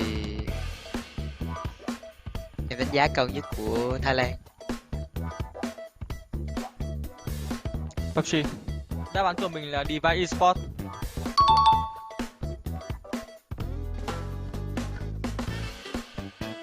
Mình không nhớ Divide Esports giành được bao điểm, nhưng mà mình thấy Divide bắn khá là cháy. PUBG. Đáp án của mình là Daydream Gaming. Chắc là mình nghĩ là Bubble Mood.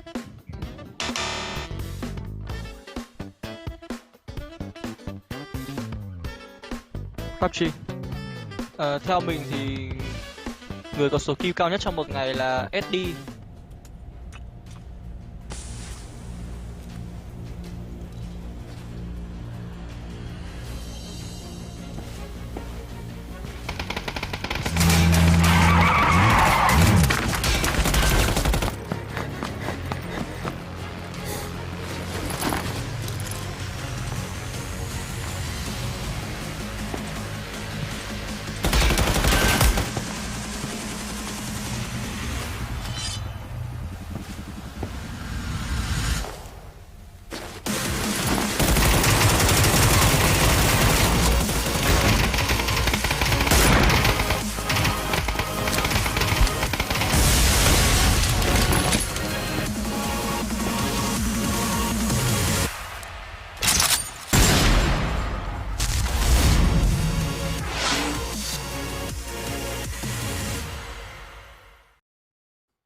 And we are halfway through to day number 5 here in the PUBG Continental Series 3. My name is Contra here alongside IC Baby 1-2 covering the Asia Pacific region. And so far we've got some phenomenal games that have come along the way, and it's Cerberus Esports that has been able to walk away with 2 chicken dinners. But who knows, things might just change here as we're switching our maps over on towards Erangel. And big shout out to PUBG Corporation for organizing this grand event for our very ending for the PUBG Continental Series 3 for the APAC region itself. And also big shout out to Geek Events, Constant Effect, and also KNK Revolution. So we're about to check out some of these stats here, and IC Baby, do the honors here for the top 5 damage totals.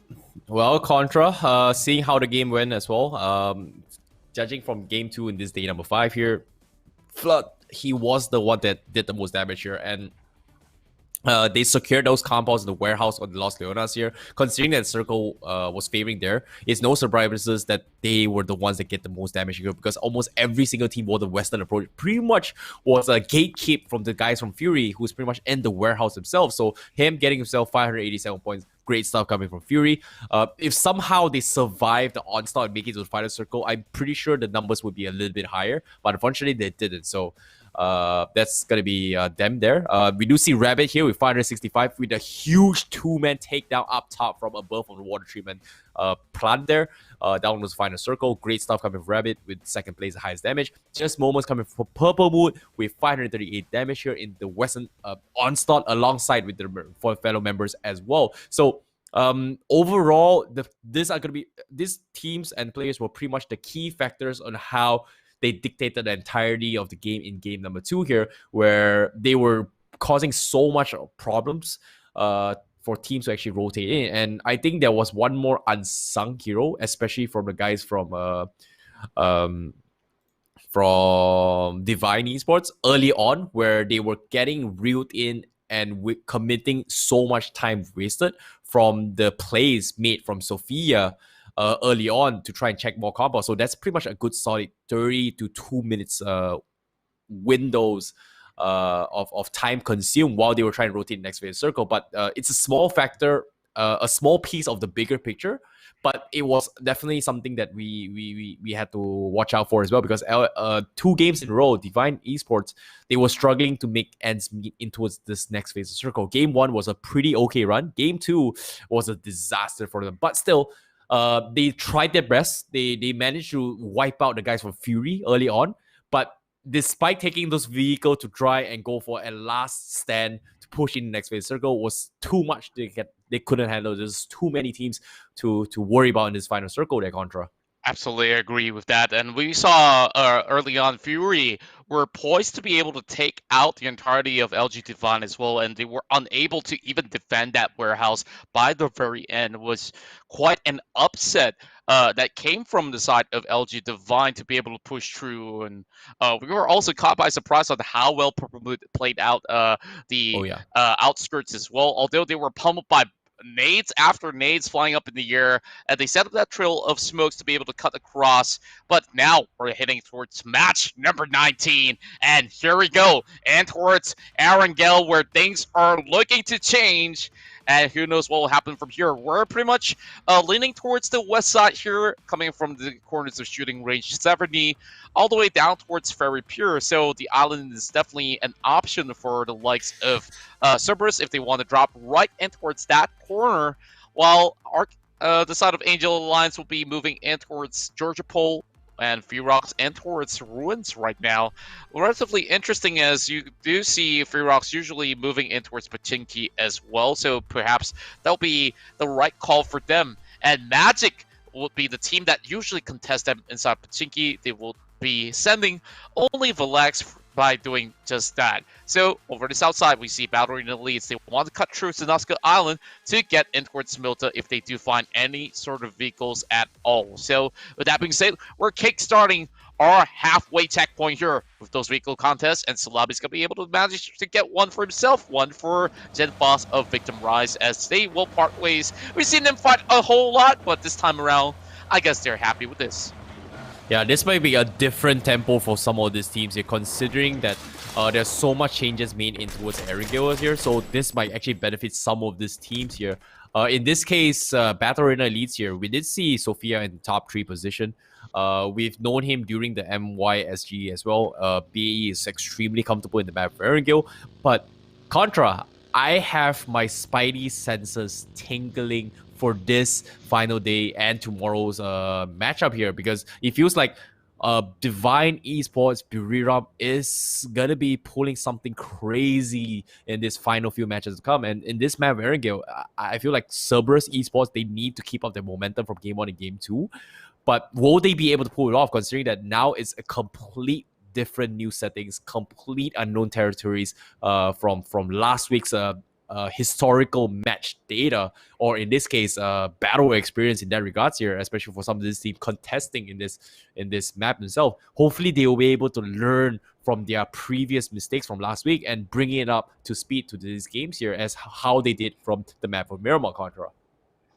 Yeah, I gotta say that the one with the advantage of the phase 1 would be LG Divine, and though we did see some of these stats being shown on our screen early on, that Buriram has taken over the top of the charts, but that could possibly change as well, and we've seen LG Divine being very well versed inside of the north checkpoints of Erangel itself. Now, moving over to the side of Angel Alliance, today doesn't seem to be a smooth run for them, as they haven't been able to get past towards the top 4 ratings at the very least, and they're just moving out and about, trying to get as much loot as possible from the container side of South George. And Hydra Gaming are already well on the move. They're already planted in South 70, so there's not too much to worry about. After getting those early loots, they're already finding their mark across the map, and they should be worried about wherever they go, because over on the other corners of Stauber, over on towards some of these warehouses,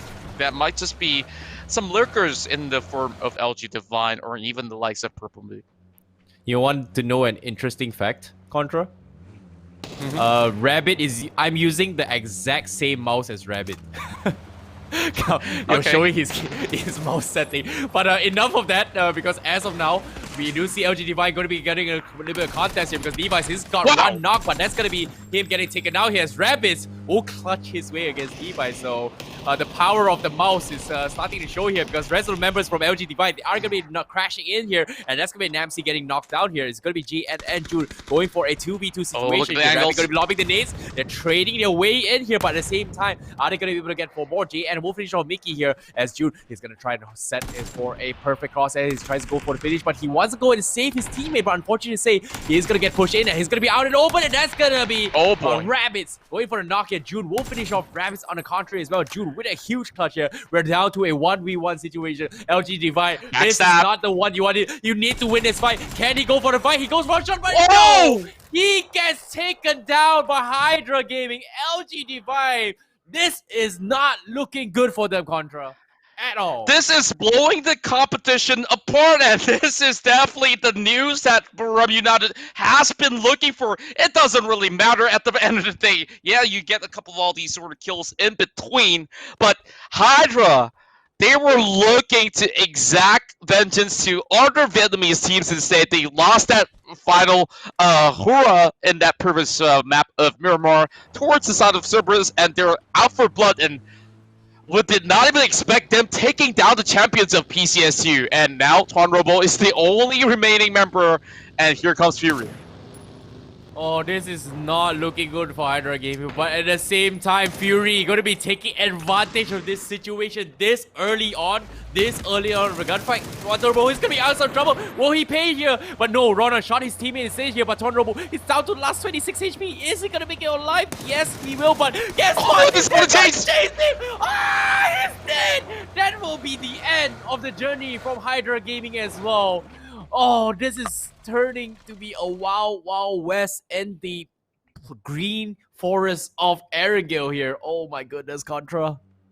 Oh, I gave them warnings, you know, like I talked about, you know, needing to be careful over on towards the north side, and yeah, You could say it's a wild north instead of a west. So Fury, at the very least, looking to get themselves that perfect chance. Now, the coast is clear. Absolutely nobody around the corners of Fury at the moment, unless Magic wants to move in towards the same exact warehouse. Why is everybody moving in towards the same compound? God knows, but of course, being in the center of the circle, that's possibly one stronghold that they're looking to secure. But Fury, they're already knowing that they're going to be having a couple of all these sort of checkpoints now eyed on towards those sort of roads. Now, Battle Arena elites have already looted up inside of the military base, and they are already well on their way up towards the north side. I believe that this is going to be an absolute clear pathway until they pass the Medusa intersection over on towards the shelter side. And out for the rest of the teams, I can't be too certain. The central area looks to be quite dangerous to me. Yo, Contra, you know, it's interesting to see how the teams are finally understanding important compounds. In this case, considering the circle is forcing towards the northern section of 70 here, the warehouse pretty much out in the open here where Fury is one of the most contested spots to actually contest any kind of long-range compounds as well, and is one of the prime positions to protect those vehicles here, especially teams trying to rotate from the southern section of Rozov, just because of the lake pretty much limits their rotation pathings here to push towards the open fields of this north. So it's understandable why teams are going to be prioritizing those spots early on, but nevertheless here, they did not expect a very, very early push in the name of Hydra Gaming, and that's going to be them losing out in the card spot, and Fury will be the ones benefiting from the drop spots here. However, the teams are slowly making their way here, trying to push towards this northern river, which a lot of teams are pretty much clustered around Rozok vicinity and maybe even towards the bridges here.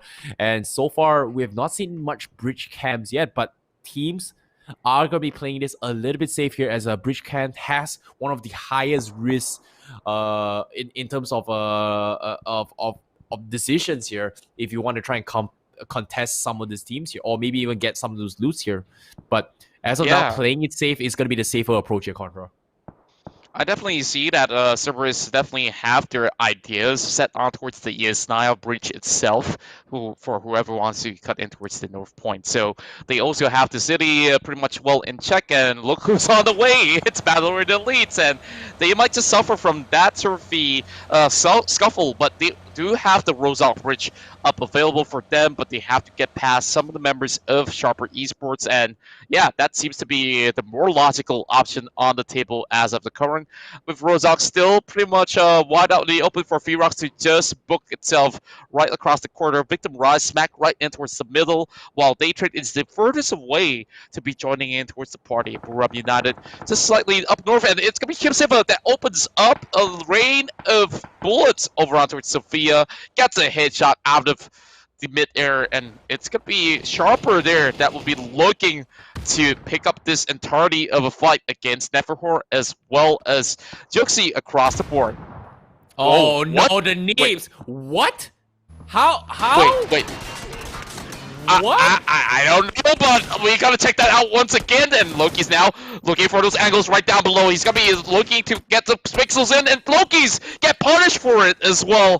Neferhor down to the last member remaining for the side of Battle Arena Elites. That nade looks absolutely wonky, but Kim Siva will not let the rest of BAE rest until they put them to sleep forcefully. With Neferhor, 95 HP with very little to work with. He's also got the Musin Nagat on hand, so this 30 over bullets that he has in the chamber must be put in towards great effect. Juxie's still alive though, but there's no time for revival unless he opens up that door. The Sia is already blocking the way, and I'm not too sure could he possibly get this one out of the way. And now, yes, he does. Still 2 members remain, but it's going to be a charge coming in, and it will be pretty much certain that Sharper Esports could just corner them throughout. Oh, that's so unfortunate for Loki's there. He was pretty much prone blocked by the UAZ, but guess what? Now, another push coming from Kim Siva. They won't take down Juicy here. It's going to be the last one standing here. Neferho getting completely shish kebab by Sharper Esports. This is so unfortunate, and we've talked about this here, especially teams rotating into this next phase circle. I was expecting Battle Arena Elites to actually rotate from the eastern side of the circle, but they tried to take the shorter path, and they will heavily get punished for this. This is so unfortunate for them here, but nevertheless, here a great attempt coming from Sharper Esports, as they will get a couple of free kills for themselves here, and a huge amount of loot coming from military side. Meanwhile, Fury Run, they will get a little bit greedy here, as Noadra will manage to steal himself a loot crate here. Looks like he will abandon the MK14 as he loots the level 3 loots, and he will just rotate away here, Contra. Yeah, maybe he's just leaving it for Canaxi as well, as he's still holding on towards this strong point. So, of course, he'll be breaking through those windows, making sure that they make it known that this is their territory to keep. And Rozak now we'll see a little bit of contest in the form of Daytrip or even the likes of Ferox as well, but it's going to be ED that will switch it out for the MK14, being the marksman of the team from long range to mid range. So far, I gotta say, very strong start for the side of Sharper Esports. Nobody really expect Battle Arena Leads to be having a really low morale. 2 games, they dropped out at 16 for today. And now we're going to see a little bit of an update. Teams are scattered all across the map. And Unicorn Cyber Danang, they're just cutting by in towards the ruin section. And this is relatively concerning for whoever who has not made it in towards the north point, because this is a whole lot of rivers for them to cut through. Yeah, and speaking of rivers here, the circle not making it easier for some of the teams here, and the teams are going to be playing the open fields of this northern mountains of Rozok here, and you do see Victim Rise. They pretty much stack themselves in the compounds here. They have a lot of advantage here. And a lot of angles to work with, but at the same time, if team decide to go in for the push, they are in for some serious pincer attack here, as considering that 2 of the hills is going to be having prime position actually go and take down Victim here. So Victim, they have to be extremely precise with those shots here. However, the rest of the teams, they are going to be rotating in here. Fury will take the northern approach here, as looks like they will need to concede their warehouse early on to try and find another spot here. Meanwhile, Purple Moon out in the open here. He's going to try and catch all these rotations here. He is in prime position trying to mess up with them here, but Los Santos, he scouts up what's happening here. He sees one of the guys from Fury here docking to the shack. He's going to bail out of this position here in case he gets pushed in, and Yukika is going to try and contest his shelter position, and that's going to be great for them because great Spidey senses, because he backs out and Yukika Mukau will try and force them out here. Purple Moon will regroup with the rest of the teams, Contra. Yeah, for Purple Moon, they're taking the high ground, just scattered across the fields of shooting range, just likely by the edge of the upcoming phase itself. So ample time for Fury to still make a certain decision. So they're going to be going in for a big wraparound on towards the shooting range from the western end instead. So this will be a little bit of a surprise for the likes of Purple Moon itself, because they are still stuck by the other corner. So Fury should be relatively safe, as they do receive a little bit of tap coming in from those hills. So Ronan's going to be repositioning himself for the moment. Now, those hills, there's going to be Angel Alliance as well. So this is going to be where Insight is going to be planning himself at, while Los Santos just trading right back, just signaling some warnings that your location is absolutely exposed, and Division X Gaming coming from the back. He might just be able to get in some really good picks against the likes of Fury, and Fury is definitely not in the best of positions. After suffering a blow, they have given over the lead over towards Sub DXG, as well as the likes of Cerberus Esports for the past couple of games that they have not been able to perform. Oh, this is the most horrible positioning for them here, considering that they're pretty pincered for multiple teams in Division X. They have the high ground as well. On top of that, they can make lives a little bit miserable here for Fury if they just try to blow up those vehicles. But DXG looks like they will think of the longer fight here. They will think of the end game as wasting all those ammunition to take out one team. Not the most ideal situation they want to be in here, considering that how limited the resources are in this circle. Look at this. Not many compounds to work with. No place to restock their ammunition except killing for kills here. And guess what? AA, they're in the middle of the circle, and Magic Esports now on the shot face. We do see Tonke, one of the highest kill leaders in the map, Erangel here, going to be taking a couple shots in, but look at this Contra. They don't exactly have a lot of ammunition as well.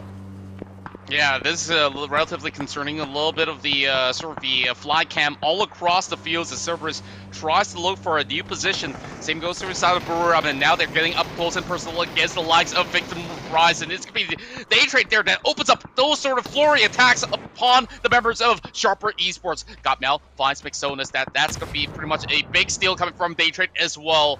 And Flash will be able to knock down Gotmel while they're at it. And well, day trade hasn't been able to show this sort of display for quite some time, and it's great to see them back in action. But Phase 4 now looking very, very flimsy for some of the teams, and Gotmel does have a whole lot of smokes up on the tracks, and day trade hoping to actually clip them in the process, but Los Santos dropping a big nade, and it just connects towards the side of Ronan for a little bit more, and the second one might just actually take him down on the ground, but only a tick of health left! Countless lucky stars. So close for Ronan. Things would have been disastrous here for him, and that's gonna be the opening for Los Santos here. However, the fights here towards the northern section bridge of Rosa, then we see a huge cluster here. Birira, they managed to take that fight early on. Now they have to reposition themselves here because the teams are clustering their way through. They're pushing from the south. Victim Rise, they're gonna be setting up a trap up north as well here. Watching for Birira, they have compound to work with. EAD will get a knock in, but shots are coming from day trade as well. They are gonna go for the finish. Connects it. Will try and return fire here. Unfortunately, he will force them out of the position here. Meanwhile, that's going to be happening as well. Angel Alliance smack middle circle is going to be contesting the guys for Cerberus Esports here. This might be it. Cerberus Esports, they need this win, but at the same time, they've lost Basil to Tom K here as Magic Esports finish them off. And now, Bots is going to take a jab at the guys from Cerberus Esports. Yeah, we do see a lot of all these sort of scuffle across the kill feed as a lot of teams are actually raking in those points already. Angel Alliance having LGN bots here trying to get as much as they can through those smokes, and it will be a big one coming from inside. And Sharper Esports finished off by Kamels as they could not bypass the likes of that M249 held by Kamels. Yeah. And Biriram, somehow, this is the fight I'm looking forward to. How will they survive this? Because right now they're getting forced in. Huge one for EAD! He goes for the first pick, but now goes for the jiggle here. Unfortunately, day trade, they will lose out, and EAD gets a 2v1 clutch, and he takes them all out. And on the contrary as well, Fury will take down Purple Moon on the other side of the fight as well, as Fury is up to Ronan to try and clutch things out here. It's going to be the last man standing here, considering they were out in the worst possible position from the side of shooting range here, but the game continues because as of now, Magic. Oh! Whoa! Straight driving in towards that shack. What a huge blow it was. And my goodness, in the blink of an eye, many of these teams have already faltered. And the span of 18 minutes, it's only 9 teams left on the table. And Angel Alliance still smacking towards the next phase itself. Baram now being cornered out by the rest of Victim Rise, and it's going to be Fearox that will be opening things up against Nawadra. And it's a two-way affair that they have to look out for. Muti will be able to finish off a little bit of what he started, and it will be members of the side of Baram recuperating, but the attack is coming on the way. The Australians of Team Fearox are just marching it right through, and Angel Alliance now understands that magic is coming along the way. The Alzian's bots trying to align that shot, but that 6 times is just spraying across the table. A little bit of a tangle coming across the members out there, but he won't be able to actually get too much out of that. ED now brings in the 10 bullets that he can get from his MK14. 4 kills already in the back. All the good news that there is for the side of Buram United is that members of the side of, well, LG Divine is already out of the game, so this is the best possible chance for them to just overtake that leaderboard in absolute fashion. But ED now spots out the lurker on top of the rooftop, and Muti, he will be able to actually clip off Gotmel on the vehicle. Oh my goodness, he drops him out as well. The water is down, leaving only 2 members still remaining. But ED, I'm not too sure how could he possibly go out of this, and yep, that will be a bang. Whoa, Chibrin with a perfectly placed nade here. We'll take him out. And that's going to be Buriram United bowing out on 9th place here. Fortunately for them, they will have a little bit more lead compared to LG Divine here. But this is going to open things up for Cerberus Esports to try and contest this again here. However, they're down towards the last member remaining here. It's going to be Susubang with 0 kills whatsoever here. And now it's all about those placement points here. This is not looking good for Cerberus Esports. But nevertheless, the dream is still alive here. However, Division X Gaming is going to try and contest this as well, because as of now, there's 3 men healthy. They're still fighting against FTM. This has been a long, drawn-out fight for them. on the southern middle section of the circle here. Angel Alliance going for those K9 shots here. Unfortunately, scouts out the guys from Victor Rise. Doesn't seem to be able to connect those headshots. But the game continues. Yeah, Angel Alliance lurking very closely in the middle here, Contra. Gotta say that the Mosina gun is looking as similar to the K9 as well.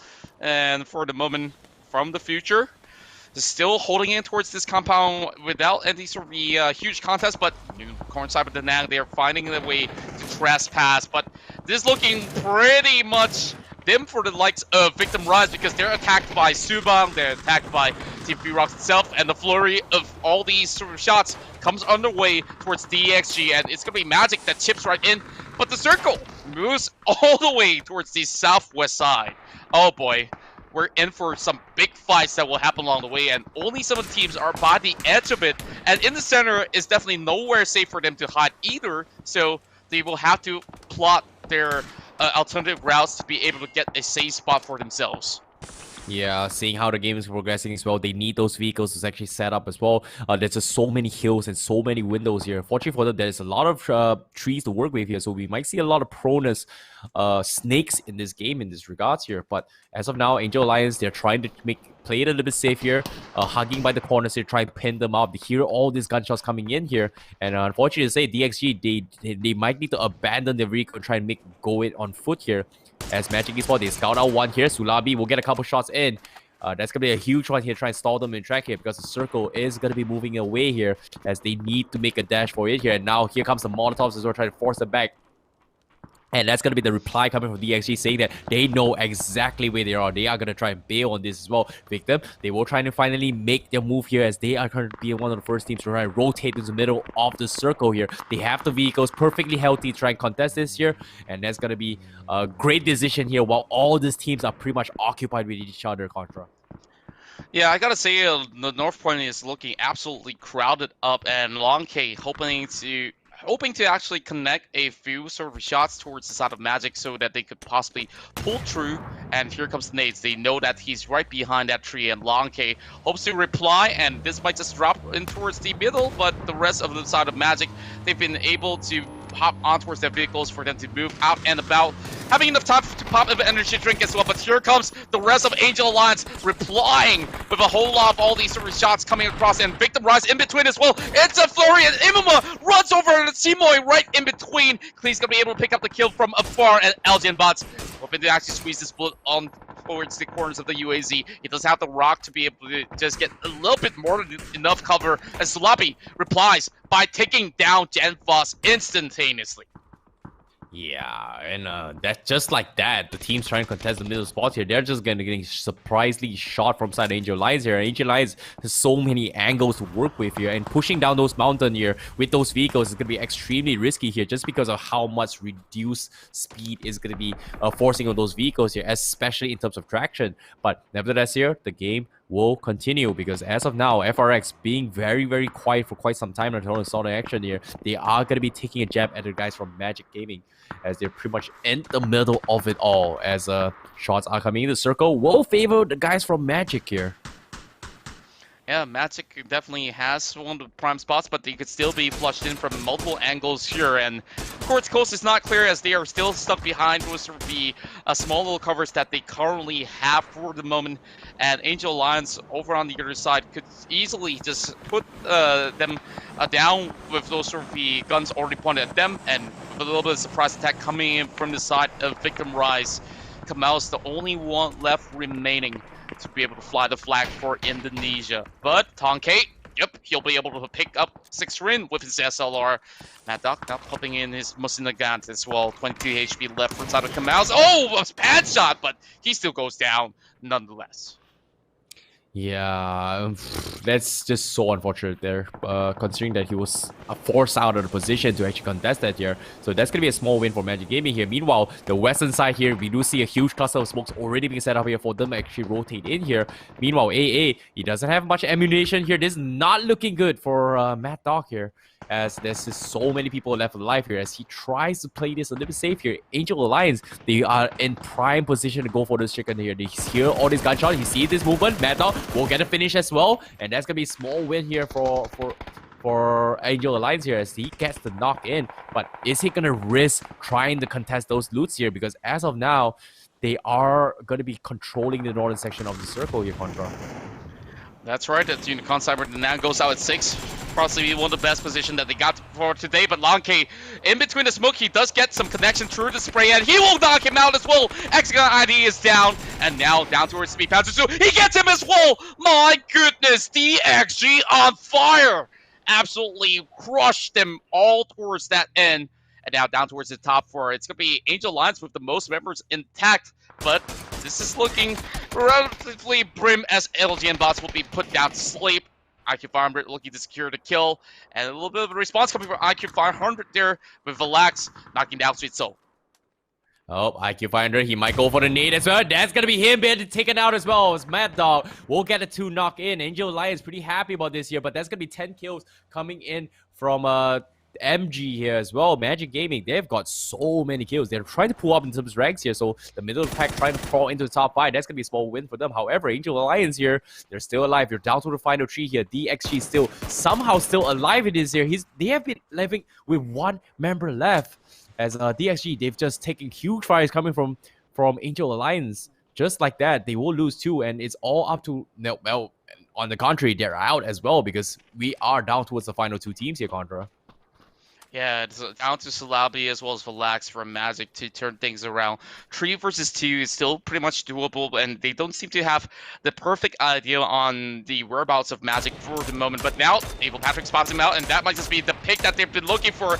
And no time for proning, though. This is an easy pick, and looks like to me, this winner chicken dinner is on the way for the Philippines here. Mad Dot now already swapping out the Musin for the SLR. He's going to be looking to put him down by the corner of that Lucia, and the rest of them will march right through. One shot connects, 40% of the damage has been done. Evil Patrick secures the kill, and now rushing from the other angle, Mad Dog gives a little bit of info right in, and there's nothing much that Sulabi could possibly do. This possibly will be the slowest ending to the demise of Magic, and this will be it. Winner of the chicken dinner over to Angel Alliance. Oh, that's a big one there. The Angel Alliance needs it as well. They've been dominant in this performance here, and it's great to see they've finally gotten the chicken dinner that they needed to actually pull in towards the ranks of the top 5 here. And what a performance coming from Angel Alliance, because they definitely deserve it. They played it extremely smart in that final few fights here, Contra. Wow. Yep. This itself has been long in the wait, and Angel Alliance, they had a really slow start throughout the days with Mirama really causing them to be suffering quite a huge blow. But with this major comeback, let's have a look once again. LG Divine started up this fight by knocking down Simon T, but this is a move that they will regret eventually as Rapid Zen, yep, the man with the same mouse as you do, he does put up quite a showing with Jun here really popping up, but down towards that 1 versus 1 affair, it was a backstab that has been able to shut LG Divine down until Flurry comes in from the back, chases him in, and yeah, this was the fight coming in for the side of Battle Arena Elites where they should not have ticked, and Baram United Esports, they were cornered every single position possible, but they still managed to put down the Trade Gaming. Yeah, and as the game progresses, well, we saw Victim Rise. They were in the middle of the compound for quite some time, but as soon as they tried to rotate here, they got a really, really great timing. It's just unfortunate that they ran in towards a couple of roadblocks already being set up from side of Magic Gaming here, but it came down towards the final moments here where we thought that, hey, this might be Division Axis Gaming's time to actually pull in terms of ranks. We saw 2 games in a row from Cerberus Esports. We saw Buriram United also trying to take down the defending champions here in the name of Divine here. And now this is going to be Angel Alliance to try to stand a chance to actually make it towards the top 5. Maybe even take it all the way here if they can get all the chicken dinners here. But nevertheless here, let's take a look at the scores here for those who were joining us for today. This is game number 3 for day number 5. Magic Esports taking chicken dinner with total 12 kills, 18 points in total. Angel Alliance taking the chicken dinner is going to be Angel Alliance, but they do only have 7 kills, so that's going to be 17 points for them. 1 point away from Magic Esports here. And Division X Gaming here going to be on the 3rd place with 11 points. From the Future going to be on the 4th place here with 7 points. Team Ferox on the 5th place here with 7 points. Fury on the 6th place here with that 5 points here, getting those 4 total kills early on, and getting this 5 kills is going to be a huge one. Victim Bryce on 7th place here with 5 points as well. Buriram United Esports on the 8th place here, despite going through a really, really long hassle towards the northern bridge of Rozok, but still will manage to get himself 4 kills and 4 points. Sharper Esports on the 9th place here with 4 kills and 4 points. Hydra Gaming on the 10th place here with 4 kills and 4 points. Unicorn 4 points, 2 kills. LG Divine on the 12th place here with 3 kills and 3 points. Daytrade Gaming on the 13th place with 2 kills, 2 points. Purple Moon 1-1. Cerberus Esports 1 point for placement, and Battle Royale is completely 0 here, Contra. Yeah, I gotta say that there's not too much difference between the Buriram United as well as LG Divine. Always would like to highlight this because they managed to close the game with 3 kills for LG Divine, and Buriram United did manage to get 4. But look at the points; they are tied in terms of kills, but it's about that placement that kind of did matter at the very end as well. And it's only 3 points to separate these top teams hailing from respective countries of Thailand as well as Vietnam, but Division X Gaming further solidified themselves in the top 3 position, with Fury having 136 and 133 will be Cerberus Esports looking to knock them down even further. And Sharper already coming up closely, but this game we don't really see too much out of them other than taking down members of the side of Battle Arena Elites. Magic, after that chicken dinner, they are now amongst the likes of the ones that have been able to reach that triple-digit mark. And, well, as I mentioned before, the middle of the pack has already been seeing a lot of all these sort of changes. And I've got to correct myself right there. It's going to be Angel Alliance that gets that chicken dinner in the back. So, yeah, we do expect a little bit more of that hustle coming true for our very final round that will be coming in shortly for day number 5 for match number 20. And, well, it's pretty much no holds barred at this moment here to see who will be able to make it out alive, and hopefully with that to close out the entirety of the PUBG Continental Series 3 in stylistic fashion.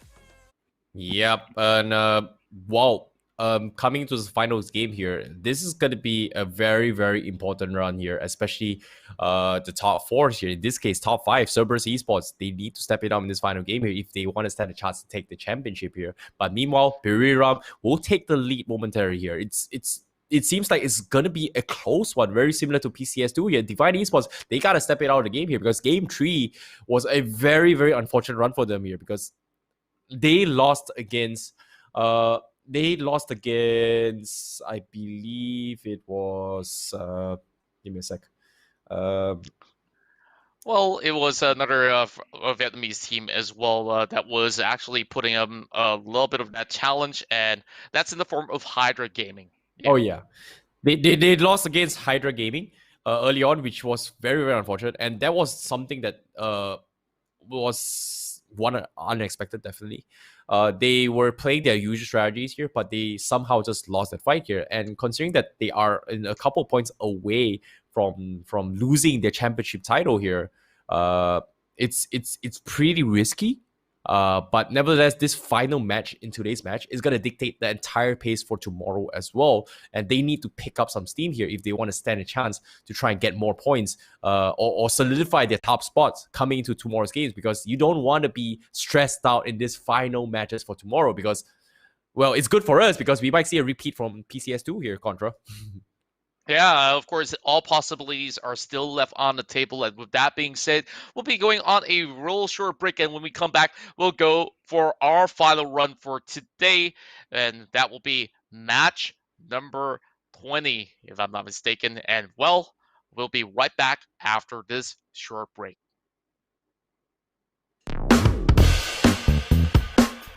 สวัสดีครับผมตองเคนะครับอยู่ทีม Magic Esports นะครับมาจากประเทศไทยครับ สวัสดีครับผมเบลมอสนะครับอยู่ทีม Untitled Gaming ครับมาจากประเทศไทยครับ PUBG ครับข้อ2ครับพี่ Scar L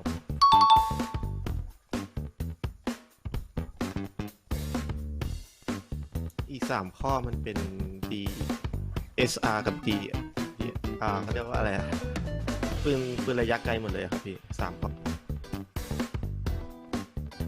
มีเวกเตอร์ มียูซี่แล้วก็มีทอมมี่กันครับ UMP UZI ทอมมี่กันเวกเตอร์คอสโบแล้วก็ปืนพก 1911P ครับแล้วก็ M24 ครับ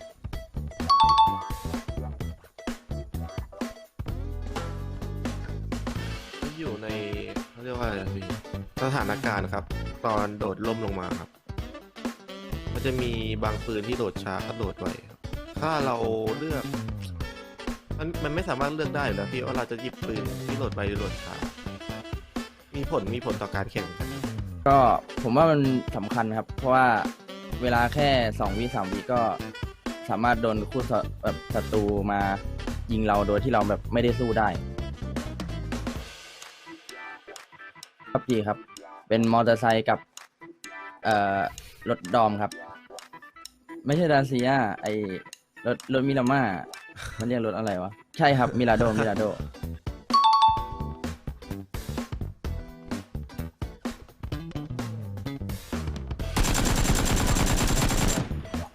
AKM ครับ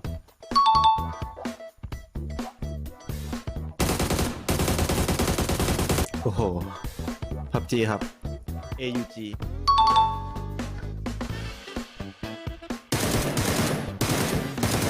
PUBG ครับเบอร์ลิวครับ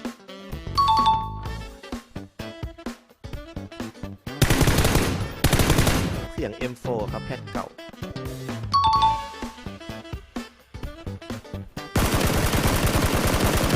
PUBG ครับสกาแอลครับ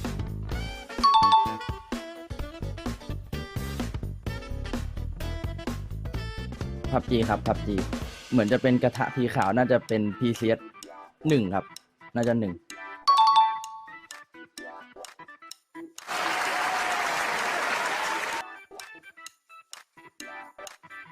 คำถามอะไรแบบนี้แล้วก็พร้อมครับ พร้อมที่จะลุย PCS3 นี้ครับ ก็ติดตามผมได้ที่ทวิตเบลมอสนะครับ แล้วก็ฝากเชียร์ Dated Gaming ด้วยครับ ที่เพจ Dated Gaming ครับ แล้วก็ฝากโหวตกันด้วยนะครับ Dated Gaming ในวันเสาร์นี้ครับ PCS3 ขอบคุณครับ ก็ติดตามผมได้ที่ทวิตทีวีนะครับตองเคนะครับสะกดตามตัวครับแล้วก็ฝากติดตามทีม Magic Esports ด้วยครับที่แฟนเพจ Magic Esports ครับแล้วก็ฝากเชียร์ Magic Esports ในศึก PCS3 วันเสาร์วันอาทิตย์นี้ด้วยครับขอบคุณมากครับ ก็พวกเราจะทำให้ดีที่สุดใน PCS3 APAC ครับ มาเชียร์ตัวแทนทีมชาติไทยด้วยกันนะครับ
And welcome back to the PUBG Continental Series 3 brought to you by PUBG Corporation, as well as Geek Events, King Revolution, and Cause and Effect. We're going in towards our very final round for day number 5 before we kick off our Ultimate Showdown tomorrow with the final 4 games remaining to be crowning the champions of PUBG Continental Series 3 APAC region. My name is Contra alongside IC Baby 1-2, and that was a big win for the Philippines as Angel Alliance have been able to secure their chicken dinner for today. But of course, that game itself was definitely no easy task for many of the likes of the team. And now we go in towards our top damage for the previous match that we've just witnessed.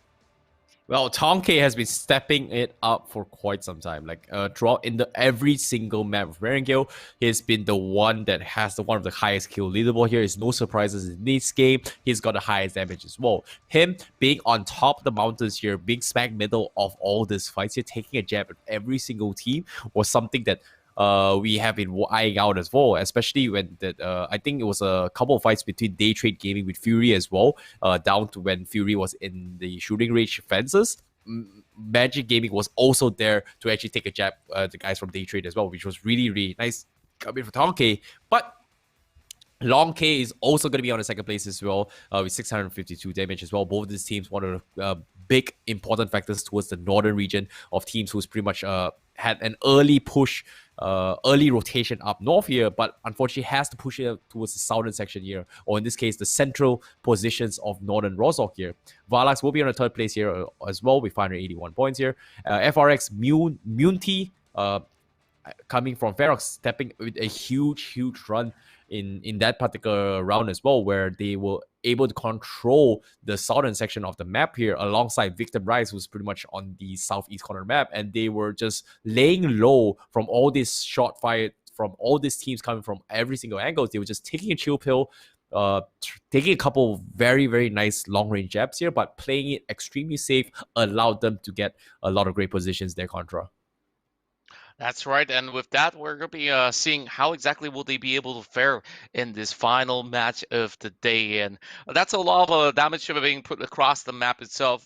Magic really put up the most points, although it was members from the side of Angel Alliance that has been able to secure the chicken dinner at the very end, with more members remaining to outlast the entirety of the fight. So, of course, no, it's still going to be a little bit of a contest between the top fives. Out there, the middle pack so far has been seeing quite a number of shift when it comes down to positioning, and we hope to even see another big play from the top two teams that we've been constantly mentioning, Buram United Esports alongside with LG Divine Esports.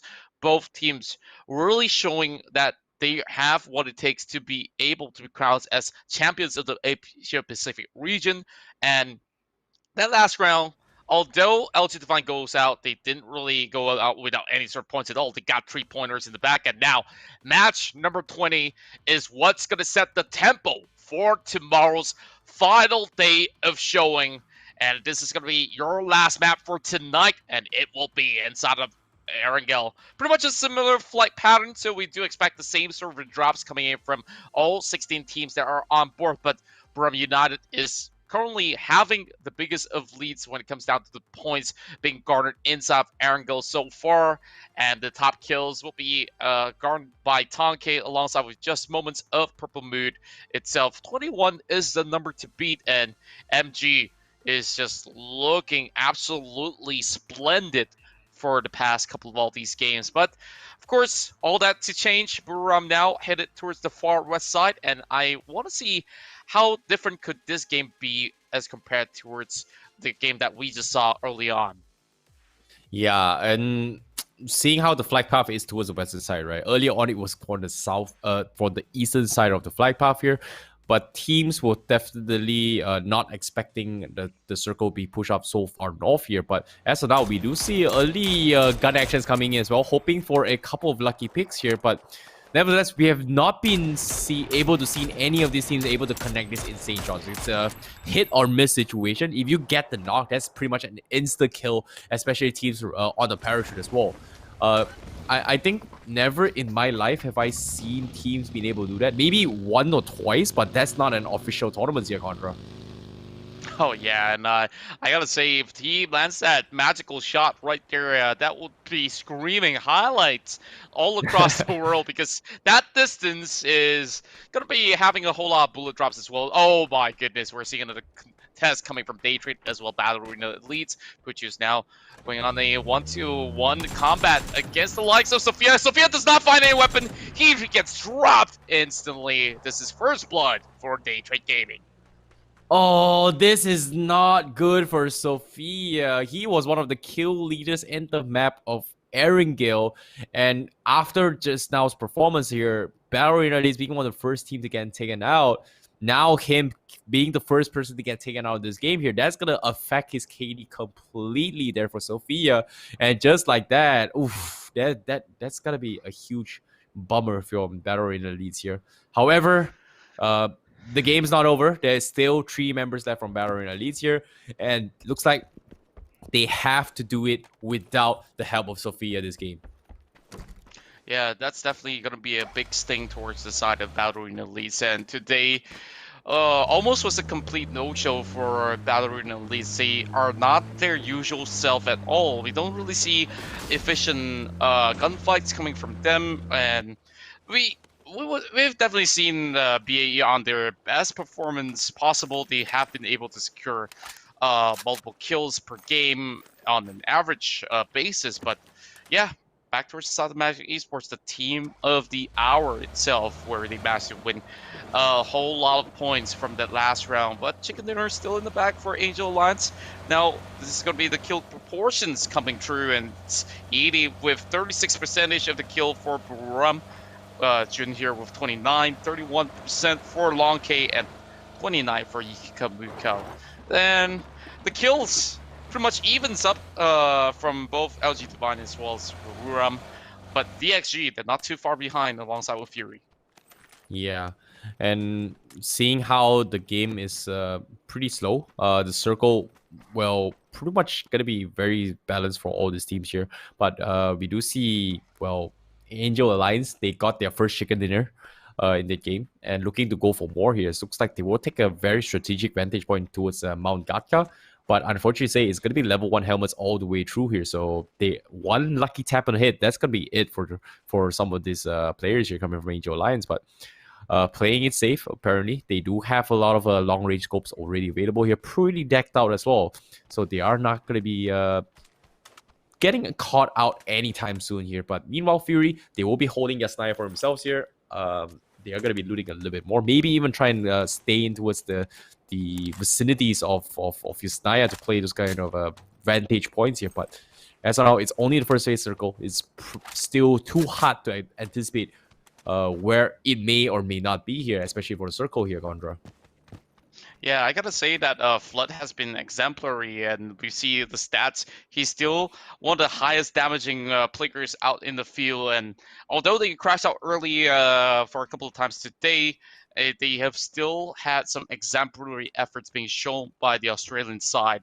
And Flood, who was previously in Battle Arena Leads for a short amount of stint, he was really putting up quite a number of frags, and this time no difference at all. And as compared to the time that we saw them in the previous PCS2, of course, their performance is not exactly at the same state where Fury was at during that time being, where they were tied in with LG Divine. Of course, sad to say that the difference in kills definitely mattered by the very end of the decision. And it will be LG Divine here that will be getting a couple of clips here in the early stages. So 50% chance for it to end up in the north, 50% in towards the western central areas as well. So this is going to be pretty much anyone's game at the moment. Angel Alliance being stacked on top of Mount Gatka, if you really like to call it Jervipol, it's up to you. But a lot of all these teams definitely have a clear idea of what they really want to place themselves into for the moment. Now, BAE as well as Fury, they're pretty far away. I'm not too sure where exactly will be the best place for them to book, but Fury is definitely got a lot of all these areas up upon the north, and Fury's already soaking in some shots. So there's going to be some rush in action coming from Cerberus Esports. Yep, Cerberus Esports, they're going to be kill hungry in this match here, but at the same time, they're going to be leaving while they try to catch up the guys from Ferox here. Couple of sprays coming in, but seems to be they have missed the opportunity here. Ferox pretty much setting their targets here as well to try and provide the assist here, but they have to somehow bail out of this fight. But Cerberus Esports looks like they will discipline themselves here to try and take another fight here, because right now they're not in prime position to try and contest this here. Solo ZZ going to be scouting out the vicinity, but as of now, they are going to rotate away here. Meanwhile, Buriram, They are lurking away here, playing a little bit safe here. Seems to me they are going to go for the 2-2 approach here, try and find the next possible position here, and maybe even try to scout out a little bit more information around them. Because as of now, Buriram, they're in prime position to take the number 1 spot. In this case, it's going to be a contest between Buriram United and also LG Divine Esports, who's currently 3 points behind Buriram. So playing it safe here, not going to be going for those high kill volumes here, not going to be taking those high risk games in this regards here, Contra. Yeah, and most of all these teams still looking to book their spot. As we speak of it, the 2 furthest team are now on rotation. For Fury is moving in towards the midsection of the fields of Yasnaya as they slowly cut in towards the southeast side, but I'm not too certain if this is really the best move at the moment, as they are now locking in this top spot here. Maybe they're looking for perhaps a pickoff, as they understand that usually members of side of BA will be moving right through. Oh, what a great spray coming from Kanaxi as he secures an instant kill in the back. 1 pointer in for the side of Buriram. Now, having a little bit more of a lead, adding 1 pointer on the board, as we did see a little bit update on the rankings on your left. So this is possibly going to be chaseable still for the side of LG Divine. Well, speaking of LG Divine here, because as of now, we do see a lot of movements coming in, trying to camp towards the mountains here, especially for Buriram United Esports. But the circle is going to be coming in, and looks like it is going to be forcing towards the Gatka region here. So Angel Alliance is going to be in prime position to gatekeep teams on towards the northern section here, especially where LG Divine is. They might go head to head here. Meanwhile, DXG is going to be taking the other end of Mount Gatka in that regards. We might see a Gatka ending, but Buriram is going to be predicting it to be down in towards the open fields of Gatka. So that's going to be a strategy they are going to be looking forward to here. But LG Divine looks like they will be on the crossroads here. Our Angel Alliance here, they've got a really, really great pistol as well. They've lot of a couple of nades to try potentially scout some of these players here. The flash doesn't seem to connect here, but they are bringing caught in crosshairs as well as LG Divine. Will they be able to survive this here? It's all up to Angel Alliance to land those shots. Unfortunately, LG Divine will survive and live to tell another tale. Yep, and they still have to cut across, and that's going to be Unicorn and Cyber to nag right across the crosshairs. Klee's going to be able to actually go in for the attack, and Jan has been dropped out there. What a shot coming from Best, as we do see 2 members down for the side of LG Divine, and this is going to be a total disaster as Best goes in, flushes him out inside a small little corner. And once again, 16th spot. Bad news once more for the Vietnamese side, but Unicorn Cyber Da Nang shows them why exactly they get so many votes for their own team. Oh my god, Contra. LG Divine, that is not something that we were expecting at all. Oh no, Twans with the nade, solo lazy, gonna go in for the flush as well. Cerberus Esports, they're gonna be taking a lot of fire as well. Susubang is gonna be the last one standing here as he tries to go in for the clutch again. He go for the finish, he gets the knock, but he's gonna get caught out in the open. And here comes the flush coming from Unicorn Cyber today. What are you doing? They've got 7 kills, they're going bananas. And they took down not 1, but 2 of the top contenders in this tournament here. They took down Divine. They took down Cerberus Esports, and what is up? Like, Unicorn Cyber Nang, they got the votes, and they definitely caught us by surprise. We kept caught evil surprise for sure, Contra. And it's a civil war. They took out 2 of the potentially best teams of Vietnam in a blink of an eye. Like, they show no signs of stopping at all. Now towards the side of Sharper, they're looking to perhaps go in for a pick against the side of Fury, and Kim Siva found himself in a really nice position, as Fury will be on the move straight in towards the city of Pachinki, and that will still be covered by phase number 2 at the moment. But wow, that real swift action coming from Unicorn Cyber Da Nang was such a huge surprise. Imagine this: some of the top of the table teams actually being knocked out by Unicorn Cyber Da Nang that has been showing a very lackluster performance throughout the entire competition, not getting any chicken dinners at all, and suddenly 7 pointers just came flying in, and showing some hope for the side of Unicorn Cyber Danang. Yeah, and seeing how this is going to be going as well here, because as of now, Division X Gaming, they have been laying on this Western Submerged Mountain for quite some time. They've got a lot of information here, but looks like they will take the greedy approach to actually spread out their forces, get even more information here, and seeing how this circle is forcing their way through, you know what? Let's concede that spot and regroup, because we are going to see a huge shift when we're running into that compound here. Immediate reactions coming from DXG. They're going to be grouping up. They know that they are in prime position to try and chase the leaderboard. In this case, Buriram, they're playing it safe. Buriram is also going to be running straight at them as well. So this is something that they might be anticipating as well, because on the northern section of the compound, we do see Buriram United. They might want to go for those compounds here, Contra. And yes, they will be able to actually book their way in. They have a 2-2 split at the moment with ED as well as Godmel planted over on towards the Gatka mid side, right down towards the south of the updated circle. And it's going to be Tonke with a really swift shot. You can see a magnificent control coming from his M4 recalls, and BE taking it slowly. They've already lost Sophia from the get-go. They don't want to pursue and towards anything in a rush, as they'll be coming in from the far west or southwest in particular. And for the side of Sharper Esports, they drove straight in towards the Garudas, while Victim Rise will be looking forward to perhaps get a couple of pointers for himself. Movements across the map, but not many sort of the action happening at the moment, as teams are just trying to get in towards a better position. Oh, this is going to be a big pickup for Mad Dog.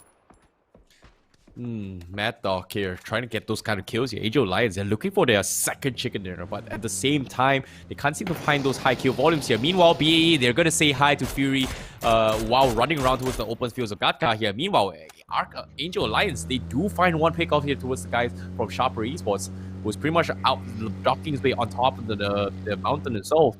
Meanwhile, Fury, they are going to be rotating in here, as they are going to be running into the guys from BAE as well. And this is going to be from the future, also going to be taking a couple shots in his. Fury hasn't seemed to be able to find their footing yet here, as they've been running around circles here, trying to scout those informations here.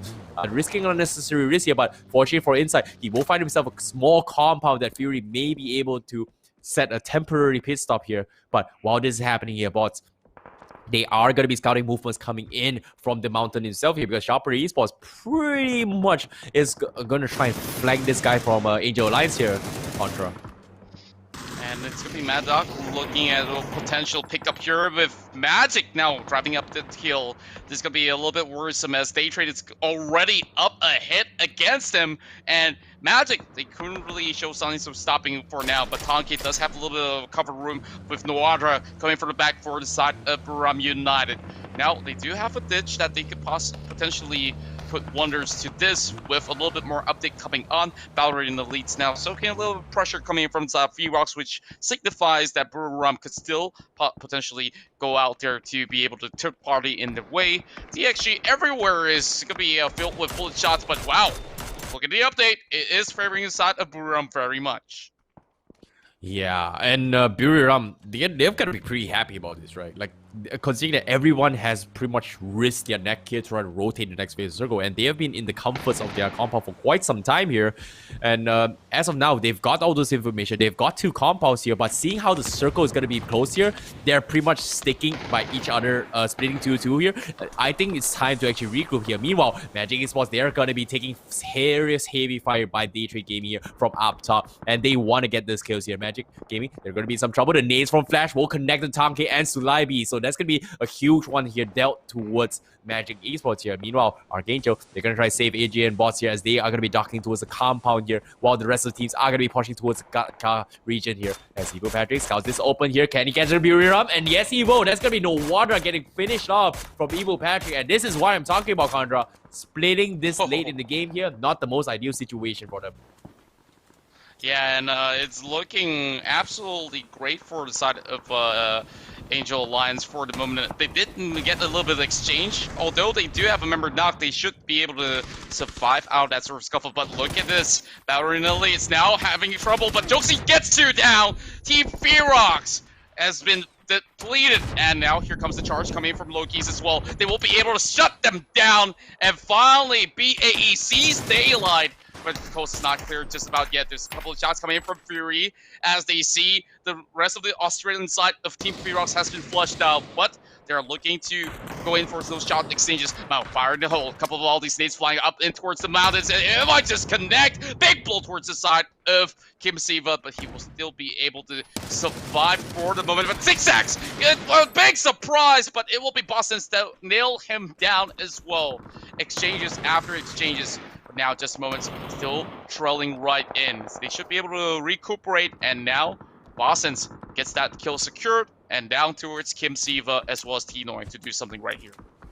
Yep, the flash comes in here from Sharper Esports. They need to try and contest this here, but he will miss a couple shots here. Overexposes himself. He takes a huge one here. But the nades from Tinoy from the assist will go in for the double now. That's going to be a huge one here for Sharper Esports. And he will get a finish off Rocky Gyms as well. As now they are going to be putting in a tight spot here. Sharper Esports, they are going to go for the push here. Tinoy, he needs to get one. He gets the knock on Los Santos. But unfortunately, the counters are coming in. Long range fires are coming in as well. And this is going to be a really rough spot here because the circle is going to be closing in. Boss is going to be out in the open as well. He's going to be last man standing. His Angel Lions are going to be taking a little bit more jabs coming in. Los Santos will get finished well. Boss will go in for the clutch. He gets the knock in, but he's going to be the last man standing. He's up to Tinoy. Can he pull the big one here? He goes for the heal. He goes for the spray, and nope. Yes, that's going to be Boss Sense clutching it for a team. Survives to live another day, but the circle is closing in. They have to make a run here because Victim Rise is going to be docking towards the insides of this next mountain here, Contra.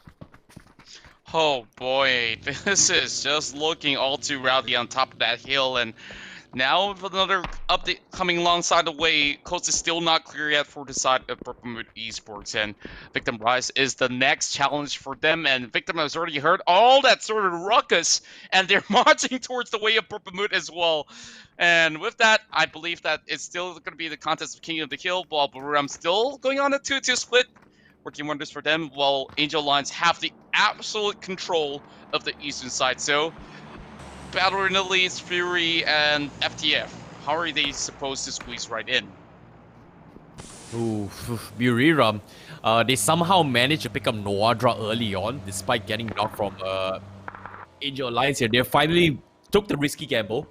Considering how they've split off their forces so late, they finally going for the regroup now, and this is going to be allowing them to solidify their spots even more here. BAE finally found some footing in this map here, and they've got a couple of nice kills there, but can they pull up in terms of kill points for Battle Arena leads here? Meanwhile, Fury, they're still in the outside of this open field. It seems like they are going to be swinging a little bit far south here to try and rotate from the southern section here. Meanwhile, Battle Arena leads here, they will try and contest the guys from Unicorn here, and wow, did not expect Unicorn to be so overzealous in this regards here, and that's gonna be their demise from the future now. Gypsy is gonna get pushed in from the guys from Fury here, but a huge nade here coming from inside will clap him, but in the country, Gypsy Danger will go in for the knock here, and Yukika Muka will get knocked as well, and that's gonna be Flood remaining last defending standing here coming from Fury. They will get the knock in, but looks like Fury will get eliminated from the guys from FTF.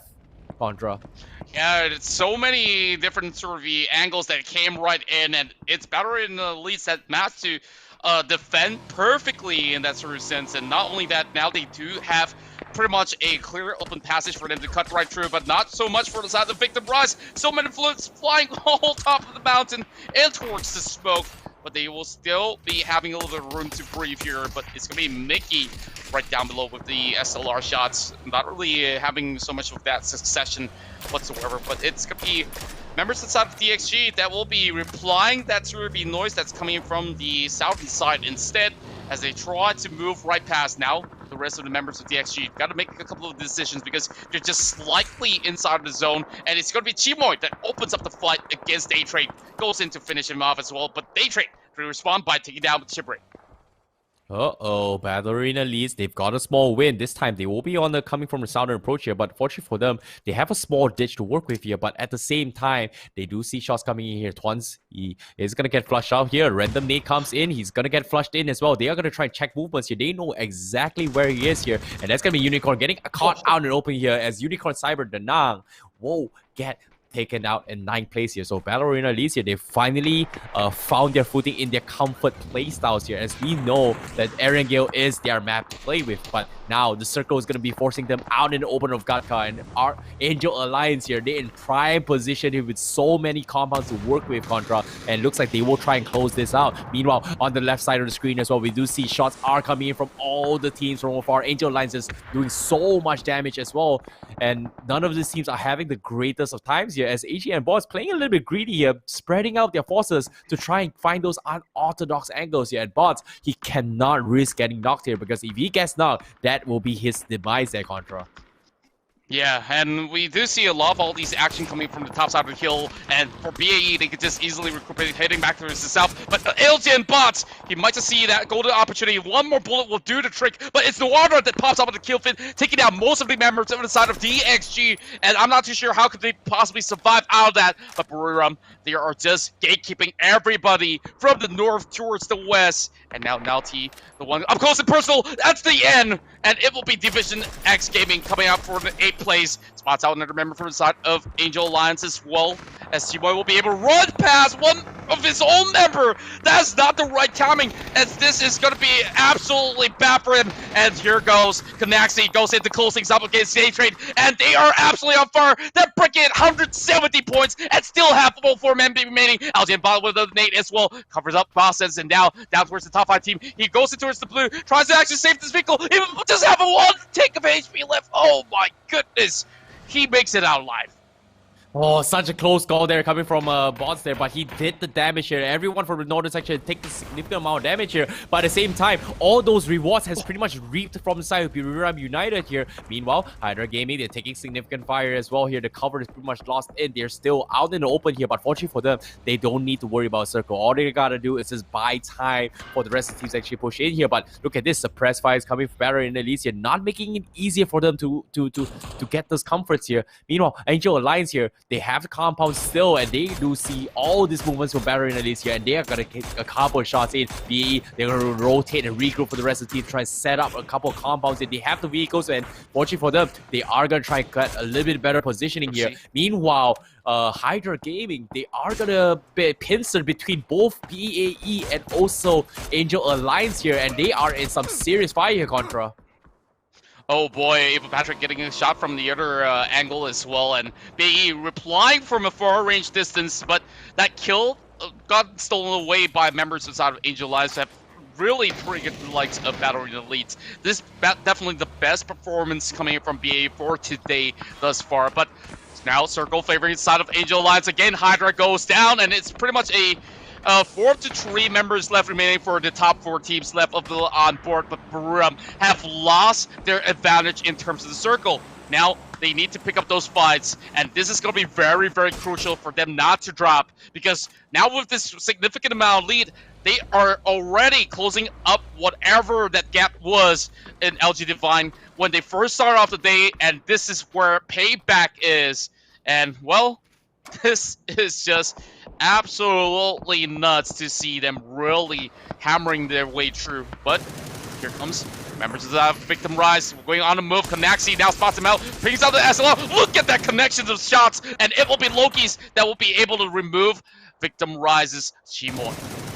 Yep, and Battery Knights here, they are going to be looking for more kills to begin with as well. Neferhor going to be taking a couple shots with Victim Rise here. That's going to be explosion coming in here, but the precise shots coming from Neferhor with the Mini 14 lines up the shot. They will get another member coming from Victim Rise, and just like that, Victim Rise, they get completely obliterated by all these top 3 teams here. Meanwhile, Battery Knights here, they are going to be playing from the low ground here because Buriram, they're going to go for the push here. Juicy gets one knock in, but Godmia will get a trade-off as well, but EAD is going to get finished off from none, so that's not going to be kill points in favor of Battle Arena this year, because Angel Alliance is going to capitalize on this here as they are looking to get the second chicken dinner in their history here in PCS3, and they are not making it easy for both BAE and Buriram, but Buriram, we know they need those kill points. They want to pull their head in the pack. They want to be the champions for PCS3. Will they be able to get those scores here? Because right now, Nefero is proning out in the open as well. A random knee comes in. Loki's gets clapped a little bit here. He needs to heal himself up, and they're in some for serious trouble here because right now, Buriram in the vicinity, and they lose one. Just like that, and this time it's gonna be Angel Alliance knocking on the door as well. Loki's getting needed his way through, and that's gonna be him. Oh no, Loki's gonna die. There's no way he survives that. And now Angel Alliance looking to close out this game. My goodness, the Filipino squads, Contra, they're doing it.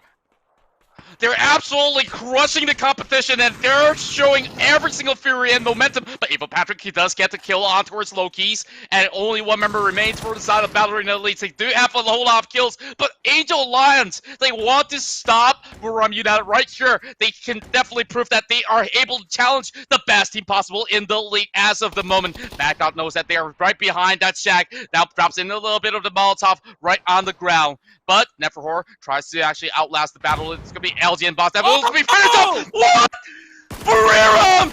He got wiped out by Evil Patrick, and this is another chicken dinner for the Philippines! Angel Alliance, double chicken dinner, and it will not be their last to close off match number 20 in style.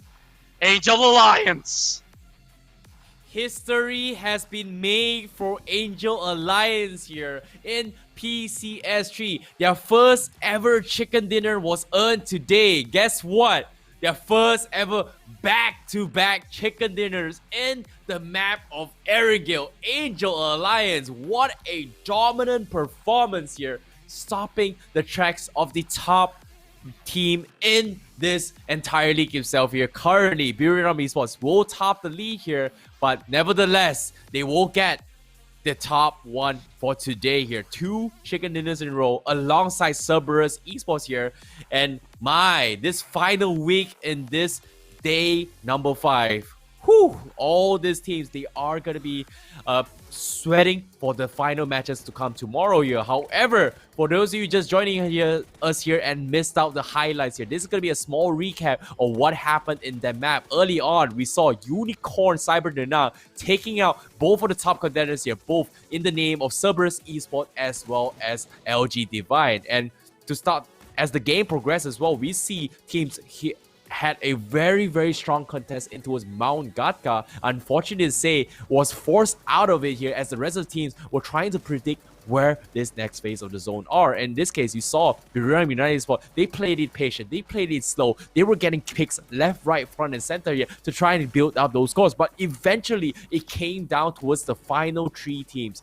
It's going to be BAE, Buriram, and also Angel Alliance. But however, it was Buriram United's greed to get those kills eventually got punished by Angel Alliance here while they were going head-to-head against BAE. So eventually, Angel Alliance, with their quick-witted decision-making, they were the ones to close up the game for the team here, Contra. Yeah, and what a show-stopping performance overall for Angel Alliance, and they are absolutely making the Philippines proud. And who would have possibly guessed it that the Southeast Asian teams have been able to step it up a notch? And wow, look at them go. Even BAE have a phenomenal record right there as they managed to clinch that second position after Buriram gets wiped out completely. And let's check out the scores right here. 22 points.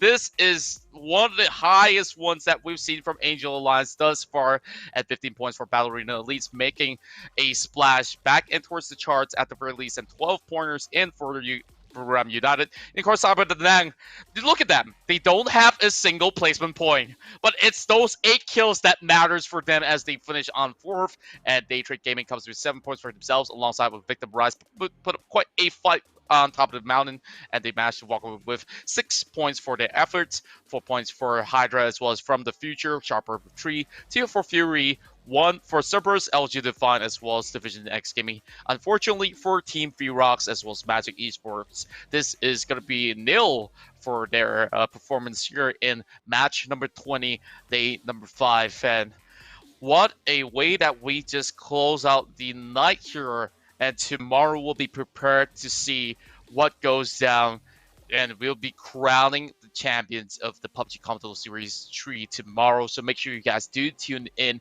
for that. And we do still have more stats available, so do stick with us throughout our show as we'll be bringing out some of all these 30 updates. And now, down towards the total leaderboard, it is a big gap here being caused by Buriram United Esports, now topping the board with 178.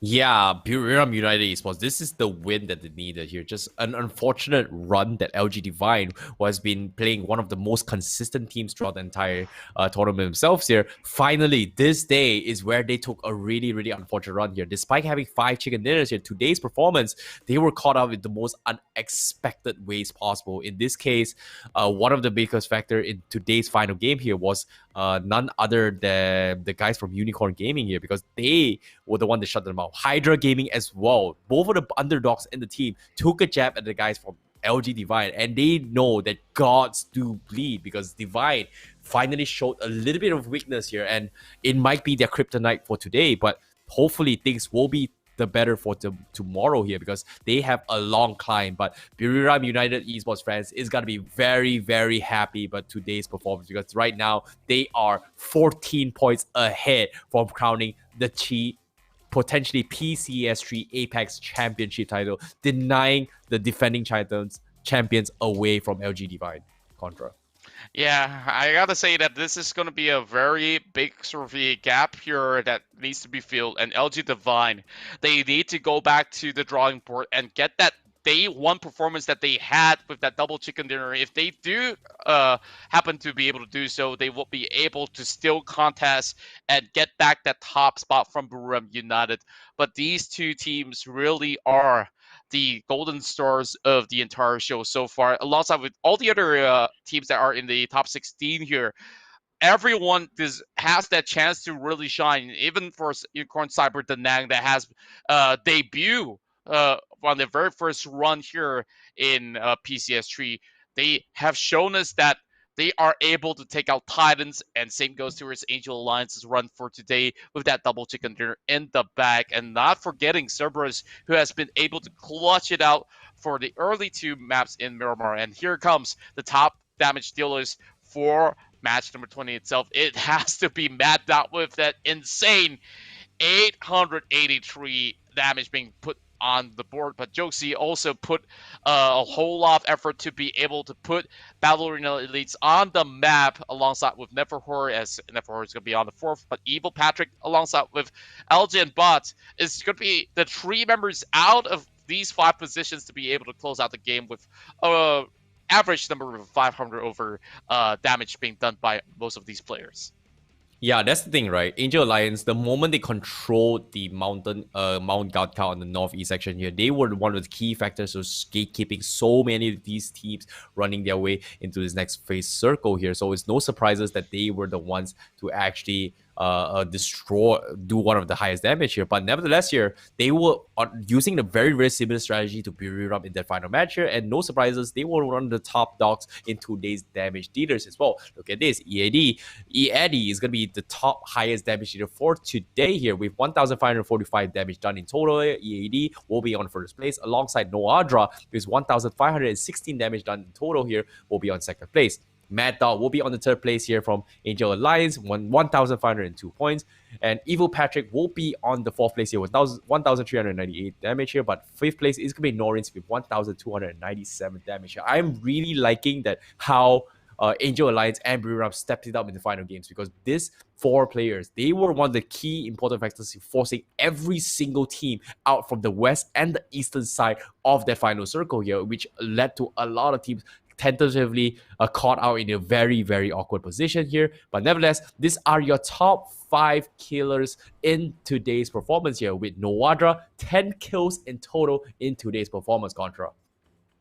Yep, that's right. And second place, we have a tie coming in from Edie as well as Evil Patrick. And today, Noadra definitely stole the spotlight from Edie, where Edie is usually the guy that ended up on the top of the table. But Subang really had some of the biggest clutches we've seen for today. Starting off with that big Molotov to burn out the rest of LG Divine, all the way to clutch out those big nades inside of Miramar's second map itself to be able to garner that double chicken dinner for themselves. And Shibrit will also tie in with pretty much a 4th place finish. I guess there's technically no 4th. I gotta say that maybe they are technically 3rd placing, both being shared by Shibrit as well. So Victim Rise really put in those numbers from the top side of the hill, like we saw early on in that very final bout inside of Erangel. And with that, we conclude today's maps that have been played out, and tomorrow is the day that you guys do not want to miss, because tomorrow is where we'll be finding out who will be the champions of PCS3 of the Asia Pacific region. And we have already seen some of the greatest of plays coming from the teams hailing from all across the region. And now this is the final test. And all the stories that we've had seen for all these 64 players have been nothing but amazing. And now it all comes down to who will be able to leave the trophy by the very end of it all. And of course, big shout out to all of you guys who have been tuning in throughout the day. All of this is brought to you by PUBG Corporation and presented to you by our organizers, as well as our production crews coming from Geek Events, Cause and Effect, as well as KNK Revolution. And with that, of course, we end the night here. And is there anything you want to say before we close things out? I see Baby wants to. We'll see you guys for tomorrow's D-Day. Well, of course, make sure you guys tune right in. And tomorrow, this is where it will all come to an end. And we'll catch you guys in the PUBG Continental Series 3 tomorrow for a final run in the APAC region. We bid you good night.